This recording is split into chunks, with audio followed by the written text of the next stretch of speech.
Hello and welcome to the Inbetween podcast. I'm your host, Joe Scar. I'm joined by Tony Tenzadati. How are you, Tony? Hello, I'm doing very well in this cold evening. Yeah, it's a bloody cold. Did you see on the news? Apparently, it's been like raining non-stop in the UK for like a month and a half. And I'm like, yeah, so isn't that just apparently in normal Southern weather? England, apparently it's rained every day for this year so far. You love to Can you see imagine? average English day. No, apparently it's twice as wet this year so far than it ever has been. Well, maybe not ever, but in like recent years, sort of thing. It's almost been a month since me and Tony spoke, Yes. so I thought I'd trick him into talking to me by saying we're going to record a podcast. Yeah, I've been a computer on for like a week either until like before I turned it on Sunday. That was like the first time in a week. So just haven't you've been been sick as well, haven't you? Yeah, the week before I was I was a sick, second bout of cold. into sick, and then you were sick. Yep. Yes, I was sick into sick as well. Yeah. It sucked. That's this bloody like bro. Next year, I feel like I'm just gonna get vaccinated. Like I'm just gonna pay for a vaccine. Like I hate being sick so much. It's so annoying. The problem, there is problems like they're not necessarily ready at the right time though. Like it takes a while to get the vaccines for like a specific influenza thing like that's currently ongoing. So I don't know. It's tricky. It's tricky. But yeah, do you want to leave with this Starcraft thing you were talking about? You were saying that they were doing like a miniature Starcraft thing, which is the first time I heard of it because I don't keep up with the like tabletop miniature stuff. But yes, I want to say like I find it really hard to like find information online. So we're on Goonhammer, which is obviously a Warhammer website. Yeah. Great name. Great. I'm pretty sure this like is like a really old website, but it's just like it now has a perfect name. Yeah. Am I wrong about that? Maybe it changed its name recently, but as far as I can tell, it's like 2007. Maybe there's like a bunch of things. There's like a Gooner faction in the deep lore of Warhammer that it's named after. Yeah, it's called Slanesh. What do you mean? I don't get that joke, but I'm sure it's very funny. Slanesh is the chaos god / demon of excess and like pleasure. So okay, right. But I feel like originally they must have named it Gooners, like goons, like bad guys, right? But well, there's that whole thing with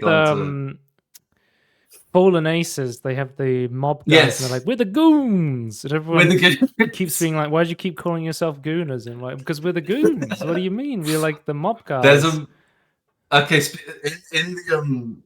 the board game hobby. There's a paint brand that has they have like an enamel paint, like an oil paint called Goons Grime. Well, there's a that's what Arsenal fans call themselves, the Gooners. Okay. But I think they just call themselves. Anyway, I think it's one of the things where they're named before the modern version of the word, and now it's just even more perfect, in my opinion. I think. Just got to drop a I've only recently went to Warhammer 6-7. Yeah, imagine that you named yourself 67 Industries, and now suddenly you're popping off, right? Yeah. So anyway, so this is normally a Warhammer website, but they do like other tabletop stuff as well. They've done Star Wars stuff before. I haven't even mentioned that in this article, but yeah, I only found this because like I just randomly saw this last year actually, like people talking about this. But it seems like this year's like it's gone more actually looking at the sprues. You said this is like a hands-on previews. It's a partnership with Blizzard. Who's making it? Yeah, like the model. I can't remember. I just want to try and find that information. It's like you can technically pre-order it right now. I think it's an Australian company doing it, but I couldn't find the actual official website. Is this the? Yeah, that sounds right. That sounds right. Yeah, but I think they're Australian or New Zealand or something. If I remember correctly. Known for adapting popular IPs into board and tabletop games such as Masters of the Universe, He-Man, and Wolfenstein. There's like a He-Man film coming out. I saw that recently. Is there? What the hell? Yeah, that's the thing I'm not keeping track of is films, I realised. Because you asked me, have I seen this StarCraft stuff? And I was like, oh, do you mean the rumor about them making a third-person shooter that's coming out of BlizzCon, and you were like, "What the fuck are you talking about?" I'm like, "Oh, that's the rumor I heard about Starcraft." But at least, yeah. What I find crazy is that, like, I do kind of, I guess I don't really keep track of it, but like, when Googling, there's not like a lot of like Blizzard links of them talking about it. So like, I assume the studio's gone to Blizzard. Can we do this? And Blizzard don't care. Is what it feels like. Well, in oh man, Blizzard news, like they just released TBC Classic, which is the classic version of it's because like the original TBC Classic is like the old the Burning Crusade, but like it's Classic Anniversary, I think it's called, or something, because they're allowing like gold shop and boosts on this one. So it's like it's not it's the no changes one where they've like tweaked it a little bit sort of thing. Yeah. And then I heard a little bit because I was waiting for this for a while. They just literally just released Diablo 2 Resurrected on Steam. Because that was exclusive to Battle.net. Because I've been wanting to try Diablo 2 for the longest time because I've never played it, and I'm a huge fan of D3 and D4. So they've actually released this on Steam, and then they were like, and you're anti-Battle.net. I'm not anti-Battle.net. It's just like I prefer to have it on Steam, and I was like, I don't need to buy this on Battle.net right now, so I'll just wait because they're probably going to bring it to Steam. Yeah, that's fair. Like I play Overwatch on Steam now because they allow you to do it. Like if they put Heroes of the Storm on Steam, I would play it. If they put Hearthstone on Steam, I would love to play it on Steam rather than having to go through Battle.net. It's just easier for me to download updates and play it through Steam personally. Steam is fantastic at just keeping yourself up to date. But I think they were like, because the big thing was they were like, they released the Warlock class in Diablo 2 Resurrected. They did a Warlock class in Diablo 4, and guess this, Tony, they also made a Warlock class in Diablo Immortal all at the same time. That was the big push. So Warlock was never in 2 originally? I actually don't know. Okay. Diablo 2 Warlock. I think it's a new class, maybe? That's interesting. See, 2 looks a lot, because I the other year, I feel like 2024, I bought on sale Diablo. Which did I buy? Was it Diablo? D4? I think only Diablo 1. No.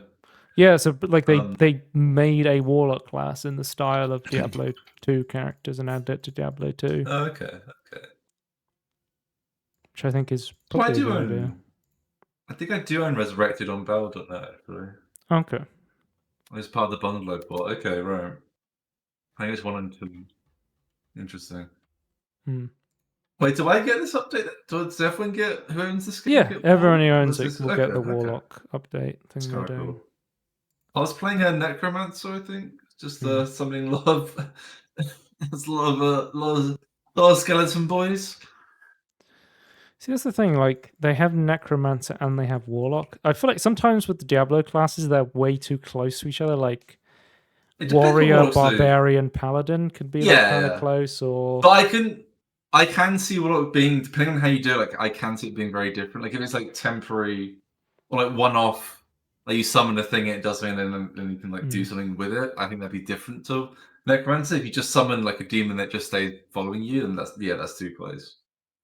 So I'm distracting you from this Starcraft thing. Was there anything else you wanted to? Oh yeah, Starcraft. Yeah. I just wanted people. I just want to know about this. I was excited about this. I thought as a Zerg, I don't know if I'm a Zerg main. I guess I'm a Zerg. I feel like I'm a Zerg main now in my head. The superior to Tyranids in Warhammer, in my opinion, the better space bugs. They're my favorite space bugs, actually. I don't know if you've got a favorite space bug. Zerg was Abatha. Abatha's my favorite space bug. Okay. Because a pajama Abatha specifically from Heroes of the Storm. Have you seen it? Interesting. No, I don't think so.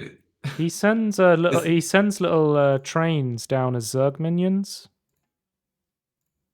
Oh no, you have shown this before. You're right. Yeah, I don't know anything about this guy. I don't recognize the name. Yeah. Okay. So this is in Like everything I know about StarCraft is playing Abathur and Heroes of the Storm.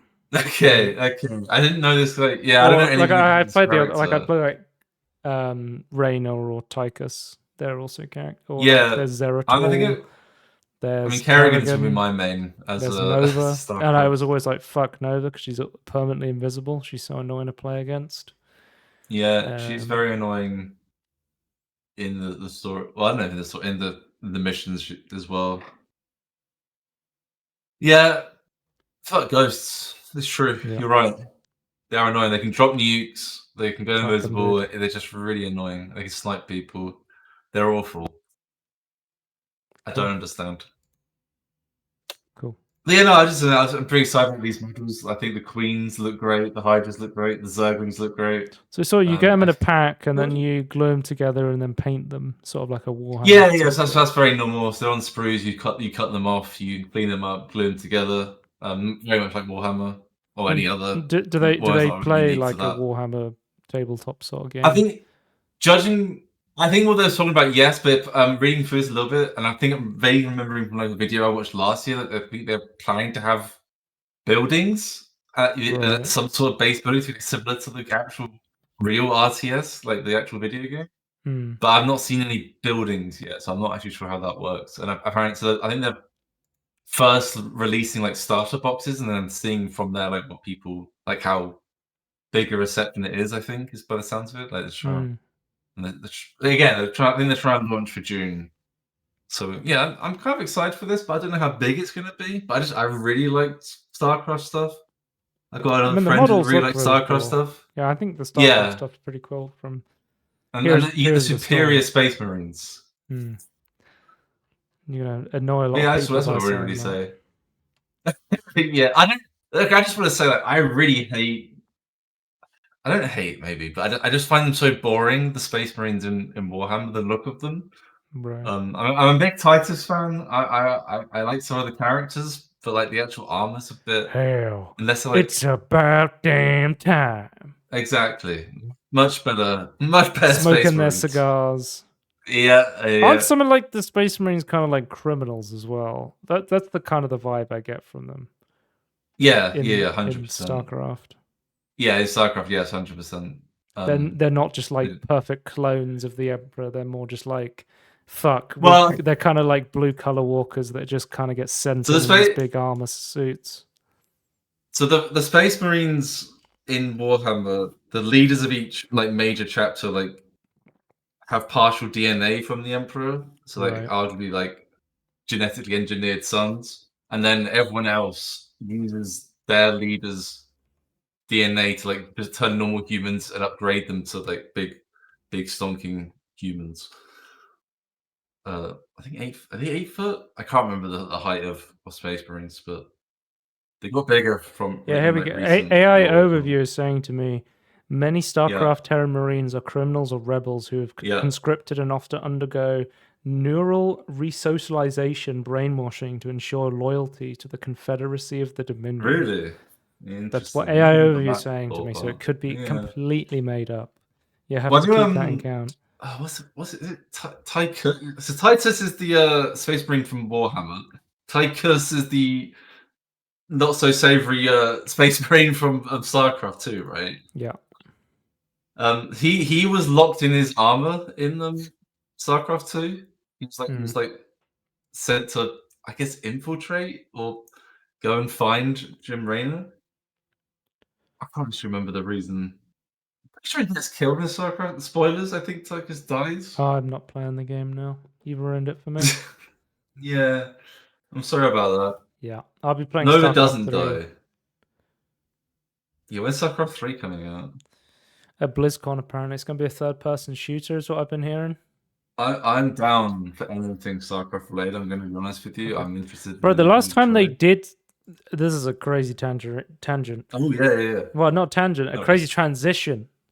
The last time they tried to make something StarCraft, they tried to make a StarCraft MMO, which then got turned into Overwatch. Yes. I've been playing Overwatch because Blizzard was like, okay, for some reason they were like, fuck it, let's delete the 2 in Overwatch 2 and we're just going to make it Overwatch again. I don't know why, But they were like, let's add 5 new characters all at once: 1 tank, 2 supports, 2 DPS, and then I don't know anything about the new characters, by the way.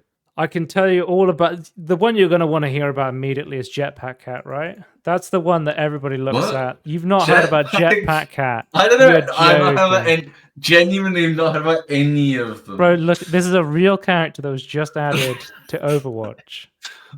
It's poopy. It's poopy themselves, like the cat. How is this a character? There's no way this is an Overwatch character. Bro, you look at this character and you're like, they must suck. And then I'm telling you, Tony, this character is permabanned in GM Overwatch because they are considered so strong. Okay. This fucking cat deals so much damage, and they have so this cat tiny hitbox. Yeah, but also they permanently fly. This cat. Oh my god. So you permanently fly, you have insane mobility. You have like a grapple that gives you like 40% movement. You have jet boosters so you can fly. And you can pick up other characters on a grapple. So you can like take your team with you and like throw them into the battle. And the ultimate of Jetpack Cat, you dive into the backline, pick up an enemy tank, and then just like throw them off the map. You can pick up anyone, but like the best target is you just find the immobile tank and you just yeet them off the fucking map by flying them off. Yep. How much health do they have? Is it like it's tiny? I think it's like, is it 225? That's too much. Actually, I think that's actually pretty low for support. I think most supports are like 250. If I think it's pretty low, but I think for a small mobile thing, it's too much. I don't know. I don't play the game. I don't play competitive issues. That's in my head.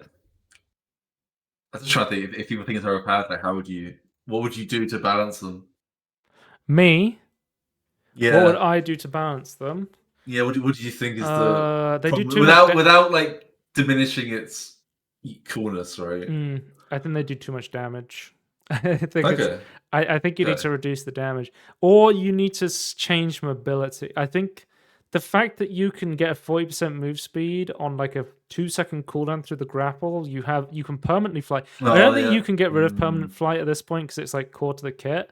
But it's like make the boosters like come up less often, like have longer recharge time. Makes sense. Because the thing is with this character, it's kind of like I think this character is similar to Wrecking Ball. Because Wrecking Ball is another like insane movement character, and he's like Wrecking Ball is like insane at the highest rank and is unusable at the lowest rank because of the insane skill depth. And I was trying to explain this to one of my friends because they were like, I just don't like this Jetpack Cat character, and I'm like, if you could see like. Because I was playing Jetpack Cat in practice range, and I was like, bro, the movement tech you can do on this character, I feel like I'm playing fucking Tony Hawk. Like, you can move around so insane on this character. There's also the other support. Just be clear, this name is just Jetpack Cat. I believe in the lore, it's Brigitta's cat, and she built a jetpack for it. I know. Oh, Jetpack Cat is too much self-healing. The thing is, so Jetpack Cat, he has this, because his melee, he just swipes his claws at people. And there's even a perk that turns the claws into a bleed every 6 seconds. So you can, as Jetpack Cat, Jetpack Cat, when he's hovering above you, he makes no fucking noise. So you never know when he's going to just jump out of nowhere and pounce on you. He goes in, he claws you, he deals 1 billion damage. He has like a knockback that also heals him. So he just goes in the backside, deals 1 billion damage, and then just flies out, and you're just like, what the hell just happened? The other support is Mizuki, who just got added. They are kind of like a mix between Brig and Lucio. They're like a close range, like engage sort of support. Okay. So they are another Japanese character. Breaking the tradition. I'm going to be honest, Tony, I don't know where Jetpack Cat is from. Their real name is Fika. I'm guessing they're Swedish then, based on the fact that Brig is their owner and Brig is Swedish. Yeah, that makes sense. But yeah, Mizuki breaks the tradition of having every Japanese character have the passive of being able to climb up walls in Hanzo, Kiriko, and Genji. So unfortunately, we can't keep that trend. But I like that they have like the Katashiro, which I see all the time in anime. It's like, you know, the little flying paper doll cut out. One of their abilities is they throw one of those on the ground, and then they get a move speed bonus. And then at any point, they can like teleport back to their Katashiro and like swap places with it. It's like a juking thing. Yeah, yeah, that's interesting. But their main thing is they have a healing aura, kind of like Lucio, where you heal people passively around you, and the more damage he does, the higher the healing, or the more healing he does, the more healing aura goes up. And your main, like, I need to heal somebody button is he throws his hat at people and it, like, bounces. So his attacks and heals are ricochets. So he basically wants to clump up and push with people, and he wants to play against people that are clumped up. That's kind of like how he wants to play and what he wants to play against. So like, tank stacking sort of thing. Or tank and support stacking. He is what I would call a meatball comp player. Yeah. Like, you just want everyone to be together. Who's the Marvel rival character that was like that? Was that a God, I can't remember. Because they did a big update to Marvel Rivals as well, and people are going crazy being like, Overwatch versus Marvel Rivals, and like, which game is better? And I'm just like, I don't think we would even have this huge like surge in people like Blizzard actually giving a shit about Overwatch if it wasn't for Marvel Rivals existing. I think competition has just massively pushed them both to get really good. Yeah, I think it's great that they both exist. Actually, I don't want either of them to go. Actually, I feel like I don't know. I just feel I don't play either of the games, but I just feel like I like they both exist. Anyway, they throw like a binding chain that like freezes people. And then for like a couple of seconds, they're like tethered to it. It's not a stun, but they can't move out of the chain. And then the ult is it creates a sanctuary that heals people. It's kind of like Invisible Woman's ult. You can't like it blocks all projectiles outside the zone. Yeah, okay. So it's an immobilize, not a stun. It's an immobilize, yeah. Yeah, I think that's better because you still do something. I hate just total stuns. There's the new tank, Domineer, which I feel like I'm looking at this character. I'm like, this is Kabaddi Emma Frost. You know, this is the Emma Frost. It reminds me. There's another game with like a multi-armed woman. I can't. It's reminding me of. I don't know. Reminding me of them. I can't remember who that is though. It's probably really obvious people who know, but. Her character is very much just like she's sipping on champagne and she's like snapping her fingers at everything. That's funny. That's funny. She's really strong. She actually got nerfed with the first hotfix patch. She summons this giant shield in front of her, and it's on like a long cooldown. But this shield is like it's like an arc in front of her, but every single shield has a little panel, and it doesn't have one health for the entire shield. Each panel has its own individual health, so you can put like holes in the panel, and Jesus Christ. It's kind of interesting. Like you can be like, yeah, I like that. You can be like, sometimes I'll shoot out like the bottom panel and throw grenades underneath the shield or something like that, which is kind of interesting. But could they move it to try and like as it disappears, like try and maneuver it to be more useful? She's also more static. It's static. She's very much designed as I'm going to stand my ground kind of tank. Okay. And she's also designed to be a poke tank because I think the only other one is Sigma, where you have a bit more range tools to you, and you can actually poke out your enemies. Because she deals so much fucking damage. This character needs to be nerfed. She deals way too much damage. She's been getting banned a lot. You're saying DPS should do damage and tanks and the support shouldn't be doing so. I think she's fine. I think she just needs adjustments. I think she just needs a little bit less because, like, I'm just like a Domina's just walking at me and I'm just getting one shot and I'm like, oh no, like I can't move, and I'm just going to like her gun deals because her gun is like a laser beam and then it deals like a burst of damage. It's really weird. A lot of these characters, the way they're designed, they've really cooked on like just interesting ways to do things. I should do this before I forget. Let's have a look. Sorry, I don't remember. So that's her ult is that she throws like a big shield on people, and then there it is. Yeah, baby. there it is. That's what I wanted for. But she has this big shield. She's all about controlling the map. So she like pushes people. She slows you with a crystal that she explodes, and then she throws like a crystal shield onto the enemies. And if you shoot them and explode, they deal like a bunch of damage. So far, this is the most interesting character actually to me. My favorite character is the one I'll talk about after Anran, but I think it's because for other reasons, I think they're actually kind of a simple character, but I've just been really enjoying them. Anran is Wu Yang's sister. She is another Chinese character. There was actually, I don't know if you saw this, there was some controversy with Anran where people were like, it's literally Juno again, and they were like taking Juno's face, one of the supports, and putting it on top of her face, and they were like, yep, they literally have the same face. Do you remember when I was complaining about Marvel Rivals and I was like, the Invisible Woman and Emma Frost and like there was like 3 or 4 different blonde characters that all looked identical, and I was just like, didn't the Snow look like that? Oh yeah, what's her name? Cloak and Dagger. Dagger. Dagger looks exactly like Invisible Woman. I'm like, we need to make these characters look different, so I'm actually able to tell which one is which. Yeah. That is very important. The thing with Anran was she has really cool like animated art. Like they did an animation, and they made her. They made like a really cool, and then they put her into game, and then they were like, and now she just looks like Juno, with slightly different model. No, that kind of sucks. But there was so much outcry about it that Blizzard dev team said, "Hey, we heard your response. We're going to change Amran's face." Hang on, I'll show you the photo of what I'm talking about. The left is in game. The right is what she looks like in the animation.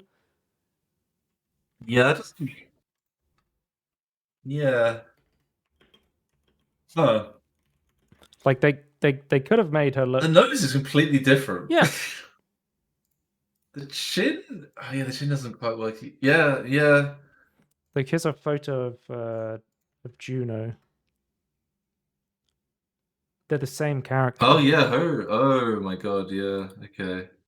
But people have been pointing out here's Juno on top of Anran. Okay. Interesting. But people have been pointing out. You don't think they ran out of time pushing this update out, do you? People have been pointing out like supports have been kind of the same face over and over again. They're just like, Honest, I get it. I know. There is actually a difference here, but I almost get like almost similar to Tracer as well. Like they're very similar. Yeah, someone was saying like I sometimes confuse Juno and Tracer because they look very similar. Really? Yeah. Okay. But people were saying just have a style. Kiriko is the golden child of Blizzard, though. They release like golden child of Blizzard, Mercy, Kiriko get 5,000 skins every season. It's like Doomfist will have like 1 skin. It's like time to release 20 skins for fucking for Juno and Kiriko, and because they know the characters people want to play and spend money on. I assume those are the most popular. Yeah, like Genji will get a bunch. Like Genji has 1,000 skins because Genji's really popular. But they're going to change the face. The way this character works is they left click you with like almost like kunais, which then slowly sets you on fire, and then you can fan the flames. So you have this fan, and it like doubles the damage of anyone who's on fire. So the way you play this is it's sort of like a mix between poke and dive, where you're like trying to get people to go on fire, and then you have this ability where you dash in and then you like fan the flames, because the fanning the flames thing is really short range. So it's a very like poke and dive sort of character, almost like, and you also have like a ability that lets you deflect damage. So it kind of reminds me of Genji in some ways as well. This kind of like poke and then their ultimate ability has 2. So if you cast the normal ability, you will do like a Phoenix dive, where you will like jump up into the air, dash down, and set everyone on fire you hit. Or when you die, you have the ability to recast your ultimate, and you'll come back to life. And you'll like deal EOA damage as like a Phoenix flame. Yeah, it's very much like that Phoenix idea. Yeah, that's really cool actually. So you have to hold it to use that secondary one. No, so if you have your ultimate ability, and you can either cast it while you're alive, or when you die, you can press the ult button while you're dead and you're res, or you can not press the button and then use it when you're alive. Is how it works. Yeah. Okay. My favorite character right now is Emery. He's very much like a standard like kind of Soldier 76-7 character, you know. I almost want to call him Soldier 6-7 because he is kind of very similar to like a soldier sort of archetype. But I think the issue is like because we have Soldier 76 and we have Sojourn, it's really hard to make interesting hit scan characters. I feel like in like the mid range space. Maybe they shouldn't be hit range. First character from Turkey, so I'm learning some Turkish as I play this character. First character, interesting. I think he's been hacked by an AI that's taking over his suit or something. But you know what this character reminds me of the most, Tony? I feel like when I play this character, I see people struggling with it. I'm like, bro, I've played every Halo game at this point. This is a Halo-ass fucking character. Like, you have a burst rifle. You have like a siphon blaster, so like a pistol that you go in close with, and you have rolly grenades. And I love me some rollies. Right. Because you can also, because like some of my favorite stuff to do with like Halo and is we would do like speed running stuff on Halo, and we would do what's called grenade jumps, and you can do them as stickies, or as I like to call them, rollies. And I would always do roller jumps. So I'm always like, this character has crazy skill expression through like grenade jumping and stuff like that. It's really like fun to play. This is a perk. How many grenades do you get? You get two, and then they're on like a cooldown and they refresh. But yeah, so like you can do stuff like you can like throw a grenade under your feet, then you can go into like his siphon blaster form, which is so he has like a pistol that's like semi-automatic, and it has like lifesteal explosive rounds. So it's like for when you want to go in close, you can like it heals you for like 80% of the damage it does, and it has like a heat meter that builds up. So you can't like infinitely use it. So it's sort of like you want to poke with your like burst rifle from far, and then when you want to go in close, and like I think he's a very good duelist, and he's really hard to dive, especially with some of his perks. You can turn your like frag into a sticky nade, but I'm a roly boy. I keep the rollies. I keep it rolling. I keep it rolling. Yeah. We always see it rolling here. Because there's this perk you can get called Heat Sink, which turns his Siphon Blaster, because it has a set duration of like 5 seconds, and if you have too much heat, it then cancels the effect of it, because you can't overheat it. But what's your question? Honestly, to me, this doesn't sound very soldiery, other than like maybe the weapon, the main. It's run and gun. That's very Soldier 76. He has explosive. Other comparisons. He's running. He's ranged. He has a run and gun, and he has explosives. That's very Soldier 76-ish. Yeah, it's more Halo-y, I would say. Almost like Apex-y, Halo-y. Feels more distinct to me. But I'd have to see it, I think. The heat sink thing means every time you hit a direct hit on your pistol, it refunds heat and increases the duration. So one of my favorite things to do is like a Winston will dive on top of me, and I'll just keep spamming the pistol the entire time I'm hitting the Winston. It's extended the duration of my effect, and I'm healing from it. So it's really hard to dive Emery, and you have so much pressure with like your grenades because they explode after a bounce. So you can just like throw them at the floor and get like a quick bounce. Like I feel like there's so much skill expression on this character. I don't know. I really like Emery. And his ult is he flies up into the sky and he just shoots like a fucking artillery strikes down. He has like a left click that's like quick fire burst, and you can perk it to slow people. And then you have like a big bomber like and then it goes on a couple seconds cooldown, and it's like so you like cool. Calling in the artillery. Yeah.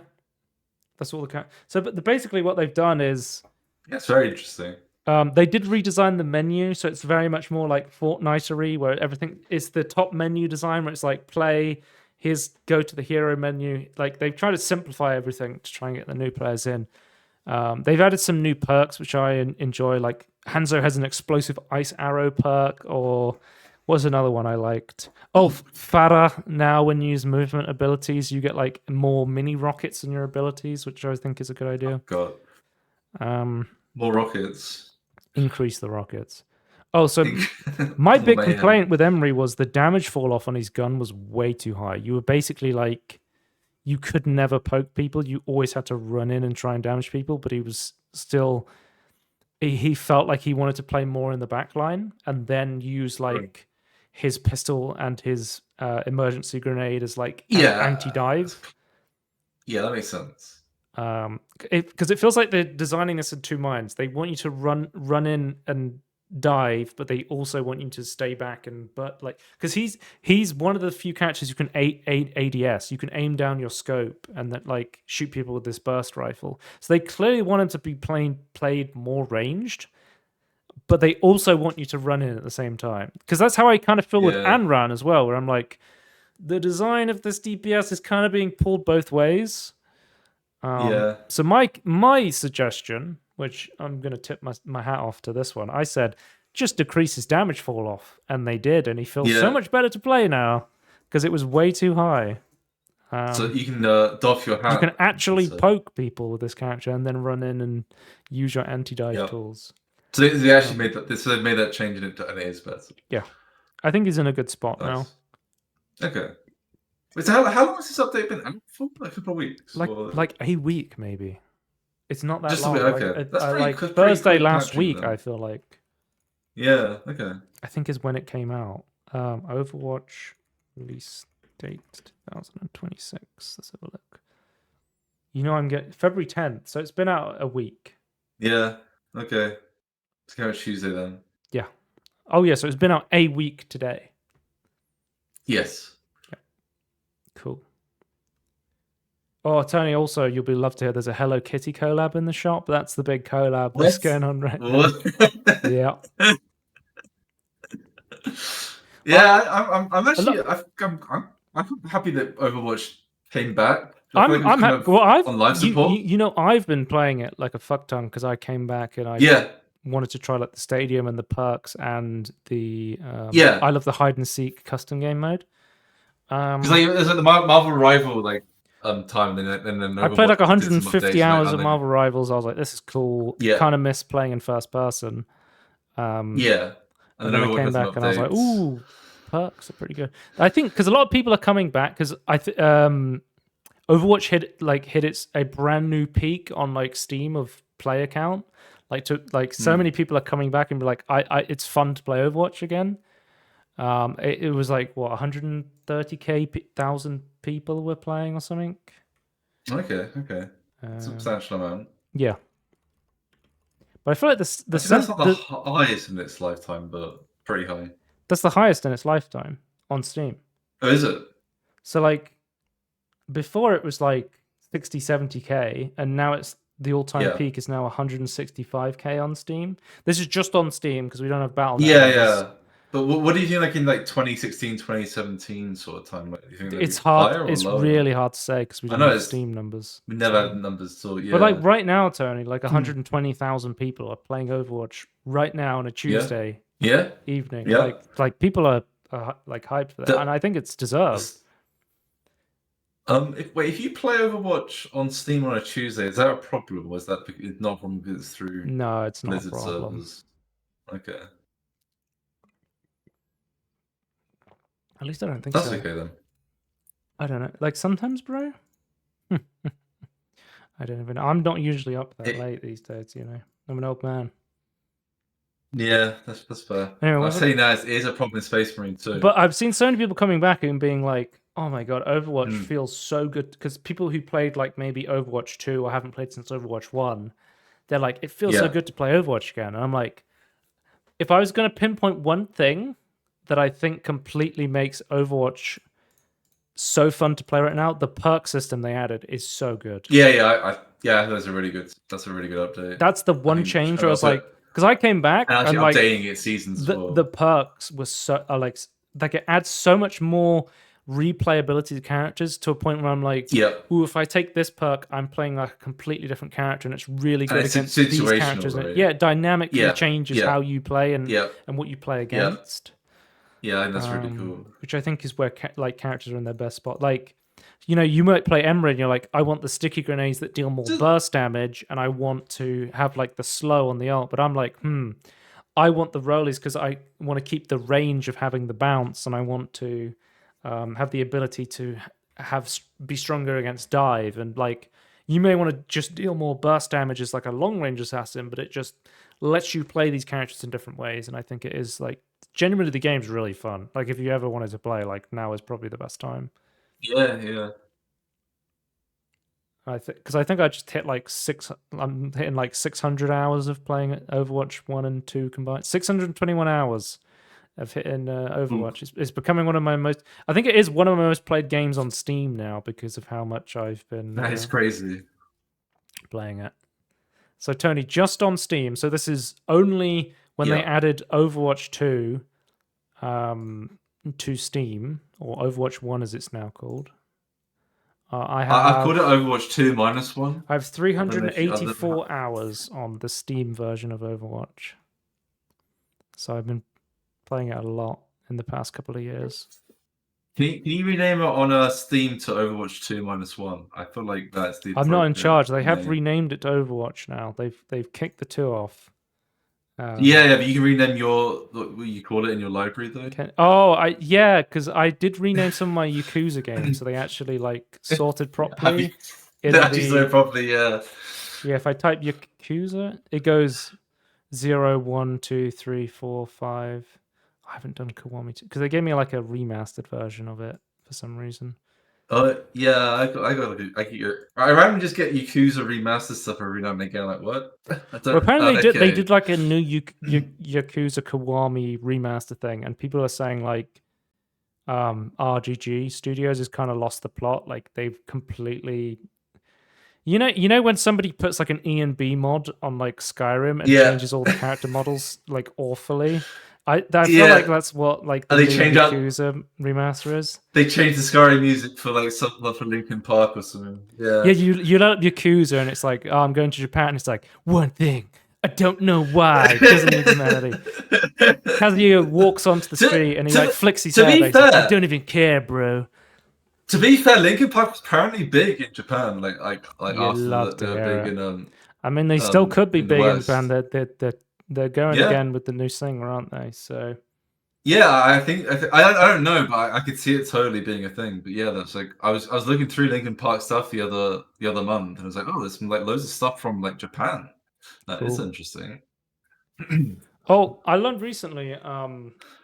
This should have been obvious to me, but because I watch so much anime stuff now, I start picking up words. I was like, Tomodachi. That means friend in Japanese, and I'm just like, wait, because I watched the new direct for Tomodachi Life, and I was watching it, and I'm like, oh, it's like making me's of your friends and just making them live out little lives, and you can interact with them, and I'm like, oh, it's called Friend Life in Japanese. That makes so much more sense to me now. Yeah. The Tamagotchi Life direct was actually really good because I wasn't sure about this game. I wasn't sure if I was going to be interested in it, and because they announced like on the last day of the Nintendo Switch Online vouchers being available for NSO members for Switch 1 games, that you're going to be able to. This will be like one of the last games you'll be able to purchase NSO vouchers. So I've actually got some NSO vouchers, and I'm going to buy Tomodachi Life when that comes out. I've got it because you can pre-order them with vouchers, so I've done that. Because they've only announced the Switch 1 version of that game so far. They haven't announced like a Switch 2 version, so I don't know what is going on. Because they've been doing weird stuff recently, Tony. Because like recently they did like the Donkey Kong game that came out for the Switch 1. Like it was a remaster of the Wii title. Yes. Yeah. They did like a Switch 2 patch for it, and they kind of just threw it out there and didn't say anything about it. They were just like, "There's a Switch 2 patch version." Sudden drop. There's a free update. It's Switch 2. You can play as Trixie Kong instead of Diddy if you want. There you go. And it's just like, huh? Surely you would announce this at a direct. And they were like, oh yeah, by the way, we are. What was another? They did like the Tomodachi direct, and it was just like, huh. It feels like they're kind of slowly putting things out because they're not going to do a real direct. And they didn't. They did a partner direct. And I was like, God damn it, I hate partner directs because I don't care about third-party games on the Switch because I have a PC. Yeah. And also I watched some of it because it was on. And I was like, I was watching. I was like, "Oh, Todd Howard's on my screen." I got Todd Howard jump scared. You hate to hear that. Because they showed off. Imagine, they showed off Fallout 4 running on the Switch too, and I was laughing so much. That game looks so awful. Have you seen Fallout 4 on the Switch? Oh, because I've seen parts, but I've seen this game is literally over 10 years old, and you're telling me this is the best you could get it running on the Switch too? Because the thing is, Tony, it's 12 years old, isn't it? No? Yeah, 12 years old. They juxtapose it by showing Indiana Jones and the is it the Lost Circle, the new Indiana Jones game, the Great Circle, running on the Switch 2? And I'm like, yeah, it might be 30 FPS, but it's like it's running. It has ray tracing. I'm like, this looks great. Yeah. What? And then you show Fallout 4 and it's running at like fucking what looks like 540p, and Bethesda and their fucking engines, bro. Like they just can't get games to run good. I think the big problem is that their engines and the way they have the world set require a lot of CPU power, and I assume that's not a strong point of the Switch too. But they did a partner direct. There's no announcement of a major direct. I really hope they do a big direct, because they released that Mario Tennis Aces game, and people were saying like, oh, they're gonna have like a more expansive single player campaign for that. I would love that. But it's come out now, and apparently the single player campaign is 3 to 4 hours long, and half of it's tutorial. Like it's not really anything to write home about. And I'm like, oh damn. Because that game is full price, Tony. It's £58, so it's like a full price, and I'm just like, I'm passing on that until it goes on sale. Yeah, leave that way more for that. 2 hours of interesting single player content potentially, and then just online PvP. I don't think I'm going to be spending almost £60 on that. I think I'll give that a pass, like I did with Hyrule Warriors and Kirby Air Riders. But I have been playing on my Switch too, Tony. You know how I said, oh yeah, I'm going to load up Animal Crossing, the Switch 2 edition. I might just, try and play it, but I feel like I'm really out of it. I don't know, because I played like 60 hours of it before. I don't know if I'll get back into it for the Switch 2 edition. I don't know if you're watching my stream, bro. I've been playing this literally every day for the past month. I'm at a point where I've played the Switch 2 edition as much as the Switch 1 edition I was playing on the Switch 2. That's crazy. So I played like 60 hours of that. I've now played 110 hours of Animal Crossing. It is my most played Switch game of all time. I love Animal Crossing. I guess with all the quality of life updates just makes the quality of life stuff, the hotel, bro. I got to talk about Panel de Pont, Tony, to which you are saying, what the fuck is Panel de Pont? Because I was grinding the hotel. Well, not grind, like... Oh, yeah, you're trying to get the arcade thing. Like because they added a bunch of these new... if you fully upgraded the hotel by completing all the rooms and getting VIP points, you could buy emulators, and then if you interacted with them, it would start like an NSO-style like Switch emulator with a game that was on that system, and you could play it. Because I know initially, like when the hotel it was like 8 rooms that you had to decorate, and I was like, man, I'm feeling so overwhelmed that I have to decorate 8 rooms, and I was like, you know what? I'll just get it over with. And I decorated one of the rooms, and I'm like, this is really fun. And the rooms you have made it really good. And then I was like, okay, let's do another one. Like, let's just grind it out so I can get this emulator. And then they said, no, come back tomorrow. And you know what I said? I said, thank God. Like, it was insane to me that I was like, I don't know if I can decorate 8 rooms. And then the person at the desk just said, just come back tomorrow and then just decorate one a day. And I said, oh, I could do that. That sounds relaxing as fuck. And I just started playing Animal Crossing. I just came on. I've started a wheat farm, bro. I've realized. Wheat farm? Yeah, because I've got really into cooking. Because cooking, so I'm paying off Tom Nook the Crook. I've got my final loan to him, 2.5 million bells. I've realized I have a fuck ton of tomatoes, and if I make tomato curry, which is flour and tomatoes, I can sell them for a shit ton of money. Oh shit! I need to log on today. I bought a bunch of. I'm on the Turnip Stock Exchange. I just realized that I've bought I've bought 70k worth of turnips. I need to check how much turnips are worth today. Oh yeah, it's very important. what was I saying? Bro, do you see how easy it is to get back into Animal? Being like, I'm just gonna do one thing, and then I spend like 5 hours doing like a billion things. If there's lots of like small content for you to do. I think that's like the trap that gets you doing stuff for ages. Well, I think the thing I've been enjoying most is just decorating stuff. That's what I feel like I've been. It's like I've seen all of your hotel rooms. It's like you're like putting a lot of effort into each one. Because whenever you go onto your hotel room, you have to take a photo for the brochure, but it also adds it to your Switch. Does it? Albums, so you can go back and look at them. So I've been looking. Oh, Tony, I had a legendary visitor on Gooner Island. I couldn't believe it. I had to take so many photos, bro. I set up the VIP suite. I found Anchor as a guest.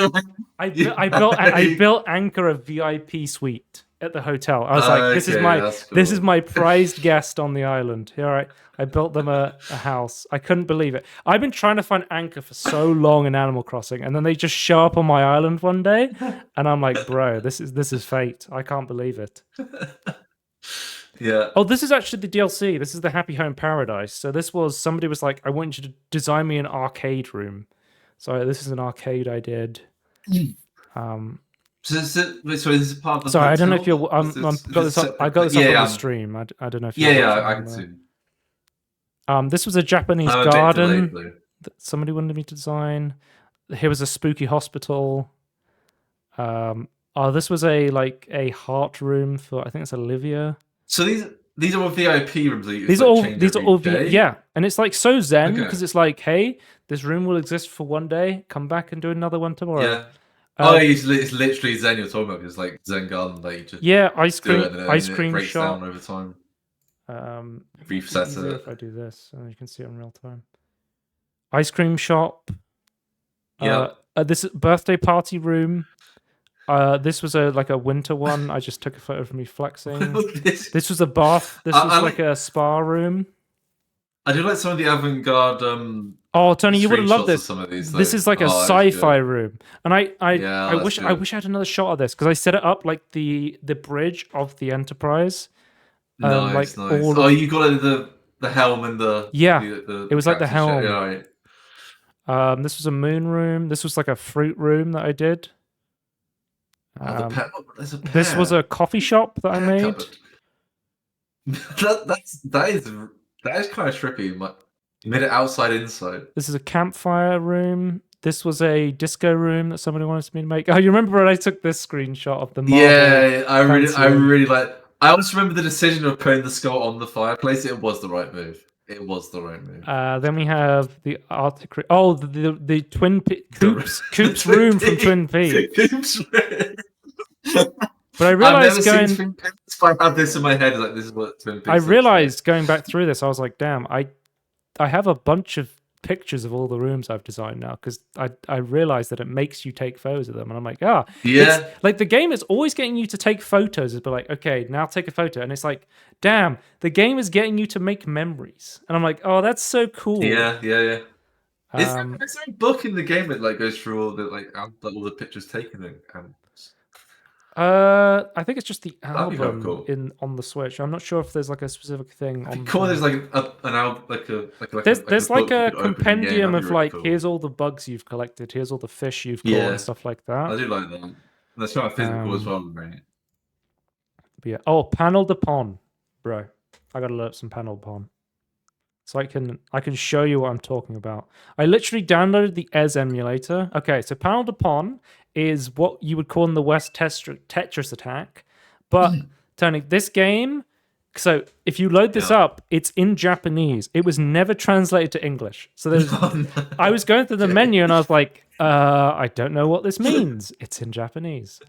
So I was grinding the hotel, and it's sort of like a mix between like Bejeweled and Tetris with like physics. Hang on, because I was like, because Tony, can you read this kanji? Like, what the fuck does this mean? Like, I was gonna say, I was like, the other problem with like languages you aren't like Arabic, like Roman alphabet, right? Yeah, it's like you can't even like search for it without keyboard. Like, I have no idea what these are. This is basically alien language. But it's because I looked at a guide online of somebody who had like an English who'd made like a fan English translated version next to the original version, so you could compare them. Yep.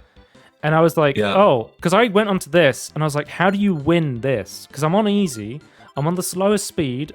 There's different characters you can select, Tony. No fucking idea what the difference between them is. And I was like, how do you win this? Because I'm like, surely this option 1 is the level system where you're just trying to clear a set amount and go on. No, option 1 is endless mode, so it just endlessly goes on. So you're trying to match 3, right, with this, and you can only match left and right. You can't go up and down. But if you match something with an empty block, it'll move it across, like physics, almost like Tricky Towers. Oh, I like that. That's kind of cool. Yeah. So like a swap, I guess. It's like swapping one with the other. So I'm gonna try. So I could set a 3 up here, but I kind of want to try and set up a 4 if I can. But then, like, I was like, what the fuck's this game? How do you play it? And then I sat there for like an hour and I was like, this is so relaxing.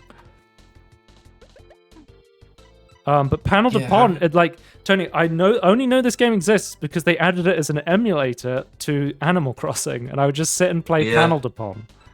Yeah. This is very interesting. Yeah, it's pretty cool. I've never heard of this game. I've never seen this game.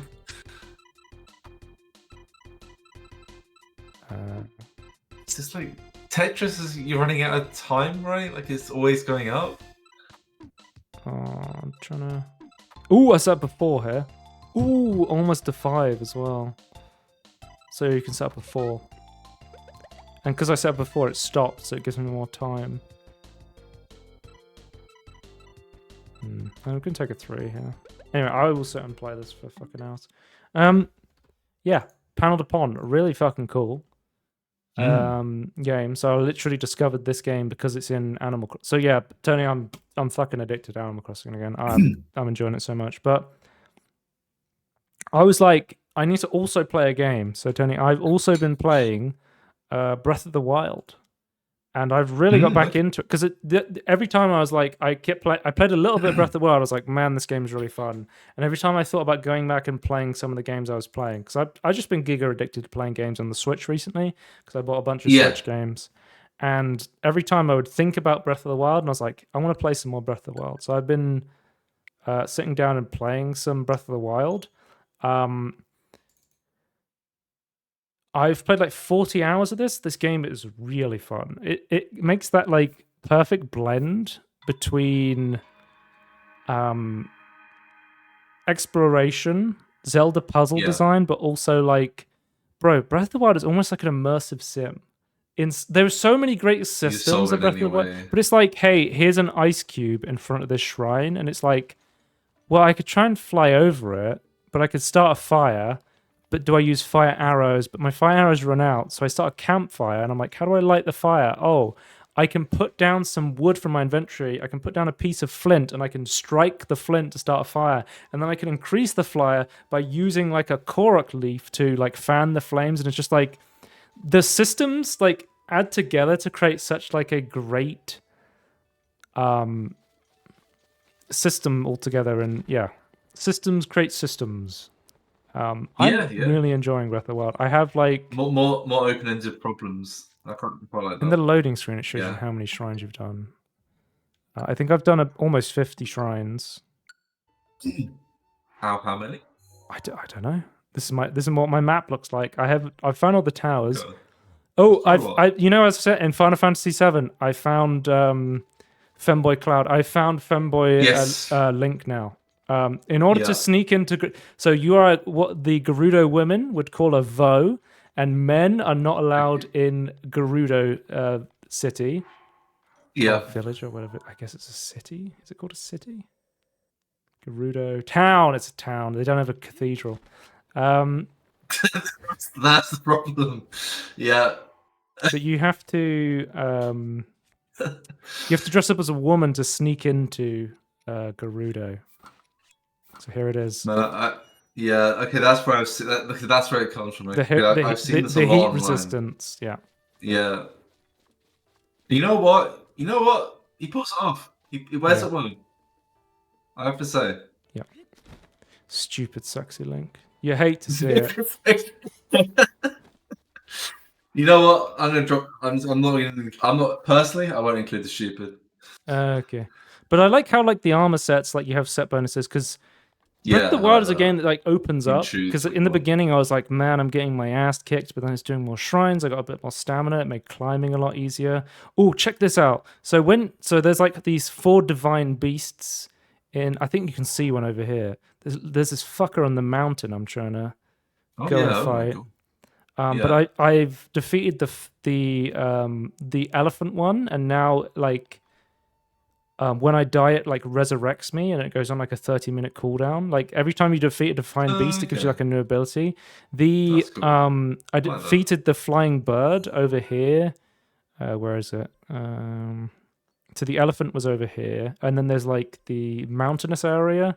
There's the divine beast Mado, and there was like this flying bird thing, and you had to. It's like the like basically sort of like the mini bosses to get towards Hyrule Castle and fight Ganon is you fight these divine beasts, but they're split up to like you have to activate 6 terminals on like this giant beast, and you have to like dynamically solve these puzzles. But then you will get like access to a terminal, and you can like change how the beast moves. So like with the bird one, I would literally change its wingspan and like everything would like go up or down. So suddenly I would be like on a wing, and then suddenly I'd be like, oh shit, I'm falling down because I made the wing go up. And then with the beast, Mm. you could control the trunk, and that would change like the water flow that was coming out of it, like dynamically. That was really interesting. And then you like fight like these water versions of like Ganon monsters, and anyway, it's going to show you like now when I jump, I can hold down the button, and I can get like this super jump Oh, that that's I can. cool. You get 3 That's charges of cool. this to help you explore Yeah. and get up to places. And then that goes on a cooldown once you used all those charges. Okay, like it's like yeah, Master Simeon also like kind of Metroidvania in terms of like unlocking Yeah, abilities, right? yeah, It's and kind of because a weird you in can an open world. It's very you weird. can unlock them in any order. Yeah.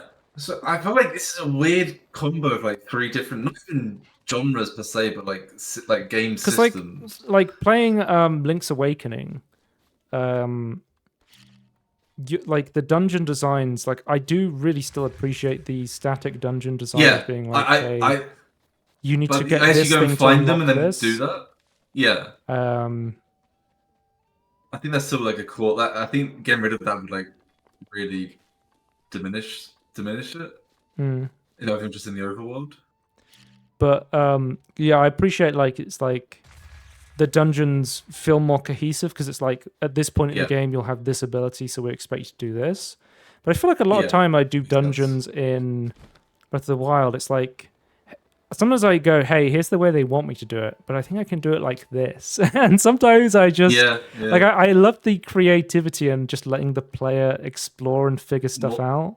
Like I feel yeah, like a more lot open of puzzles the instead shrines of loops. in Breath of the Wild have multiple solutions rather than having like one set Yeah, solution sort of thing. yes, an open problem instead of like say, oh, you solve it with this one specific thing, like most things do, which yeah, I think it's good when.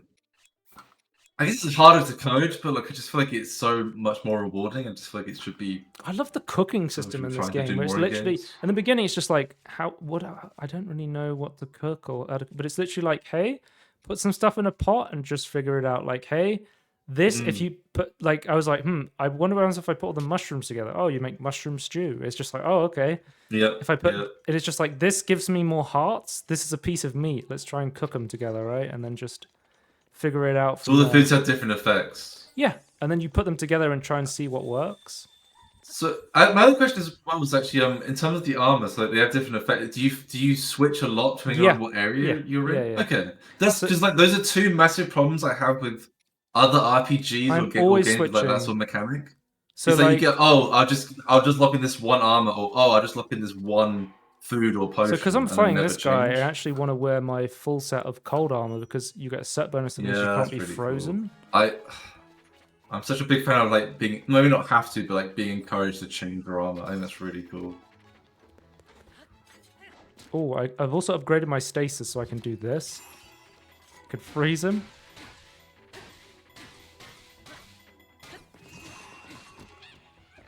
Let it be. Sorry, who is that you killed? What was it? Oh, he's just a stranger. It seems to be a very sus outfit. I don't know about that one.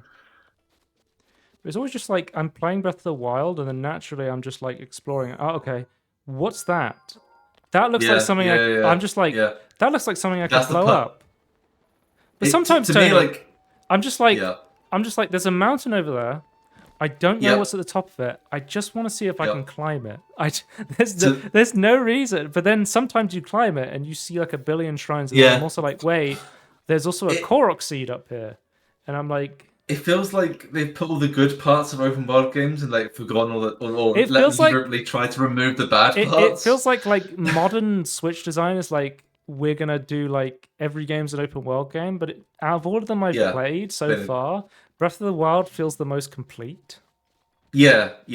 I can see why people really love this game. Like now understanding some of these mechanics. So I've never actually looked into Breath of the Wild, to be honest with you. Neither had I, because I was always like, because I played Link's Awakening, and I was like, oh, I love the classic Zelda design. Was that the first Link? Or that was the first Zelda game I ever played. I have a Zelda poster behind me. You can't see it because it keeps falling off the wall because my blue pack is cursed and I just can't be bothered to put it back up.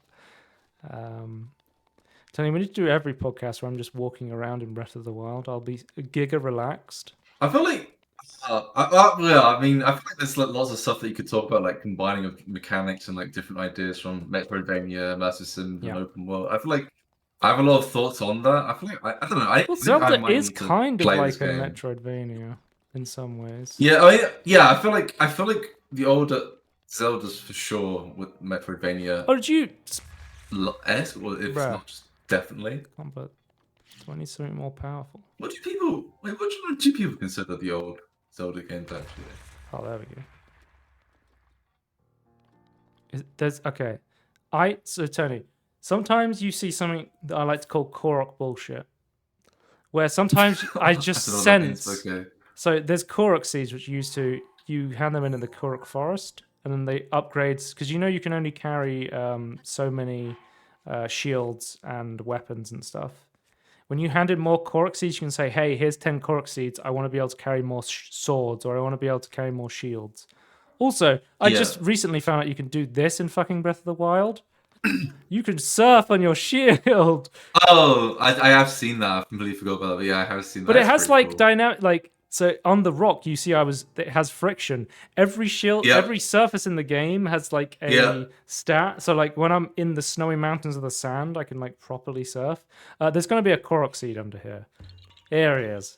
So you're like, oh, there's Korok bullshit over there. I can see it. But I think like once you see, like, it almost reminds me of like playing Mario Odyssey, where it's like dynamically you would be like, oh, I want to go and do that. Yeah. I just want to go and do that, and then once you've done it, you're like, okay, now I understand that this is a mechanic and it happens on other planets. Other moons. It's a good way to feed information. I've already done this one. More open. But like literally, I was climbing up a mountain, and there was 3 rocks on the top of the mountain, and I saw 2 tree posts, and I'm English, and I said, I want to kick that football into that goal. Like that was my initial I was just like, I'm gonna kick this stone down a mountain because it looks like it would be fun. And then a Korok seed popped up and said, haha, you got me. And I said, okay, I guess I got you. I was just having fun. I feel like Breath of the Wild is at its... That's what you mean. Okay, Korok seed bullshit. I see you. Breath of the Wild is at its best where you're just trying to have fun and the world is like, hey, here's a reward for trying to have fun.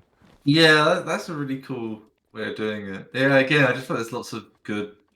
Because some people get really annoyed by obfuscated information, right? Like Nintendo loves doing this where they're just like, how do I do this? I need an X... there's an XP bar in Breath of the Wild, and it's complete... Because I've been watching some like videos on how Breath of the Wild works, like from a gameplay design perspective, and it's never shown to you. But basically... What is XP for?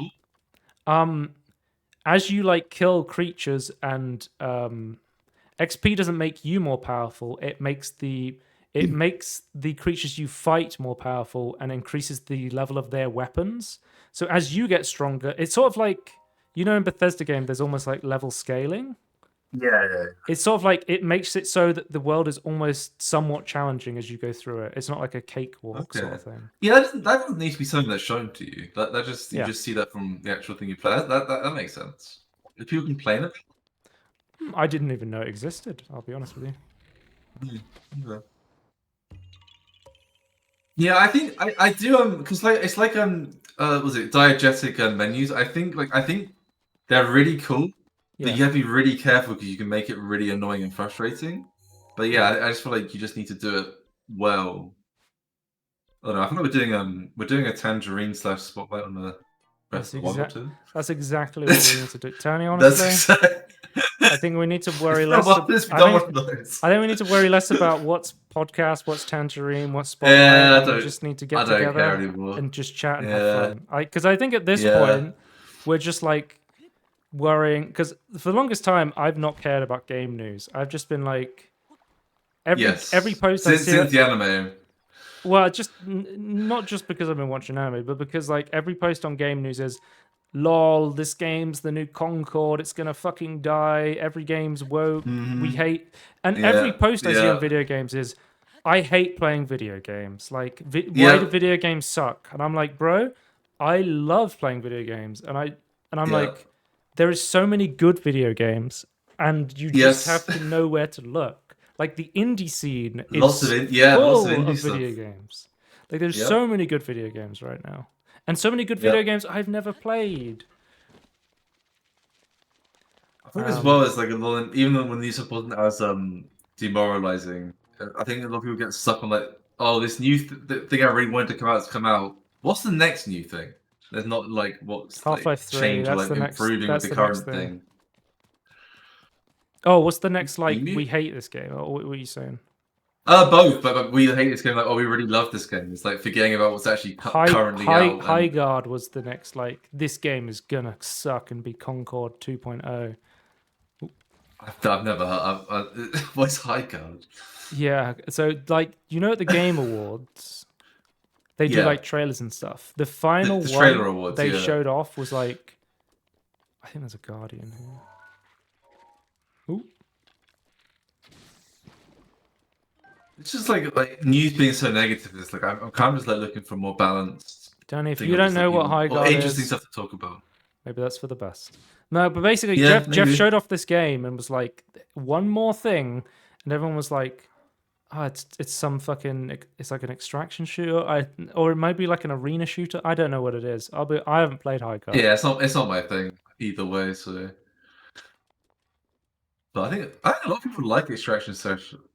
Well, because it's not Destiny, but it's the what's it called? Can I blow this up? I heard you could search these for ancient parts. Maybe I'm wrong. I need more ancient parts because I have an ancient armor, and that'll give me Guardian resist. Anyway, basically, it got showed off. People, because usually you pay like millions to be shown off at the Jeff Fest. Oh, yeah, shit, that one could be alive. Was that not true in this case? No, apparently Jeff just really liked the game, so they showed it off. Oh, there's a moving one over there. So you just saw the game as I'll add you free. Yeah, pro bono. Okay. They showed off the one last thing. People were very negative about it because they were like, they paid millions and it looks like, Apex Legends on horses. I think was the complaint. People thought it was they're paying for something that's not ready. Or and then they were like, we were just gonna shadow drop it in a couple of weeks. It got shown at the game trailers, and now they're saying like they've fired a bunch of people. It was like a live service game, and then they're like, oh shit, we wish we hadn't shown it off at all. Like it's kind of sad in some way that they got all this exposure, and because the exposure was so negative, they're just like, man, we kind of just wished we quietly released it. Yeah. I feel like some of that. I think that's probably sort of correct analysis. But I feel like the problem is more just people jumping to wild conclusions and expectations. It's like just let it be. Like, if they did do that, who cares? Why does it matter? Yeah, I think there's still good games coming out. mainly indie stuff. I haven't cared about unless it's Nintendo. I haven't really cared about a AAA thing in a while. It's been a year for me personally. I'm gonna try and sneak up and kill this guy. So yeah, I like how I progressed through the game where at the beginning of the game I was fucking terrified of these things, and now I'm only slightly terrified of these things. Only what actually? What are they? They're like guardians, but they've of Hyrule, but they've been corrupted. Okay. So you've got to like, so the divine beasts are guardians, but you need to reprogram them because they've been turned against you by Ganon's corruption, calamity or something. I don't actually. Now, are you using the word reprogram, or did they use the word reprogram? Honestly, don't know. They're kind of robotic, aren't they? They actually kind of remind me of I can't remember the Jack 3 bad guys, like the Dark Constructs. Oh shit!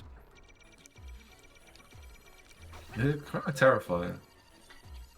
You can actually parry this beam. It's very hard to do. Okay. I do appreciate that the bosses in Zelda are a bit more complex than hit them 3 times sort of thing.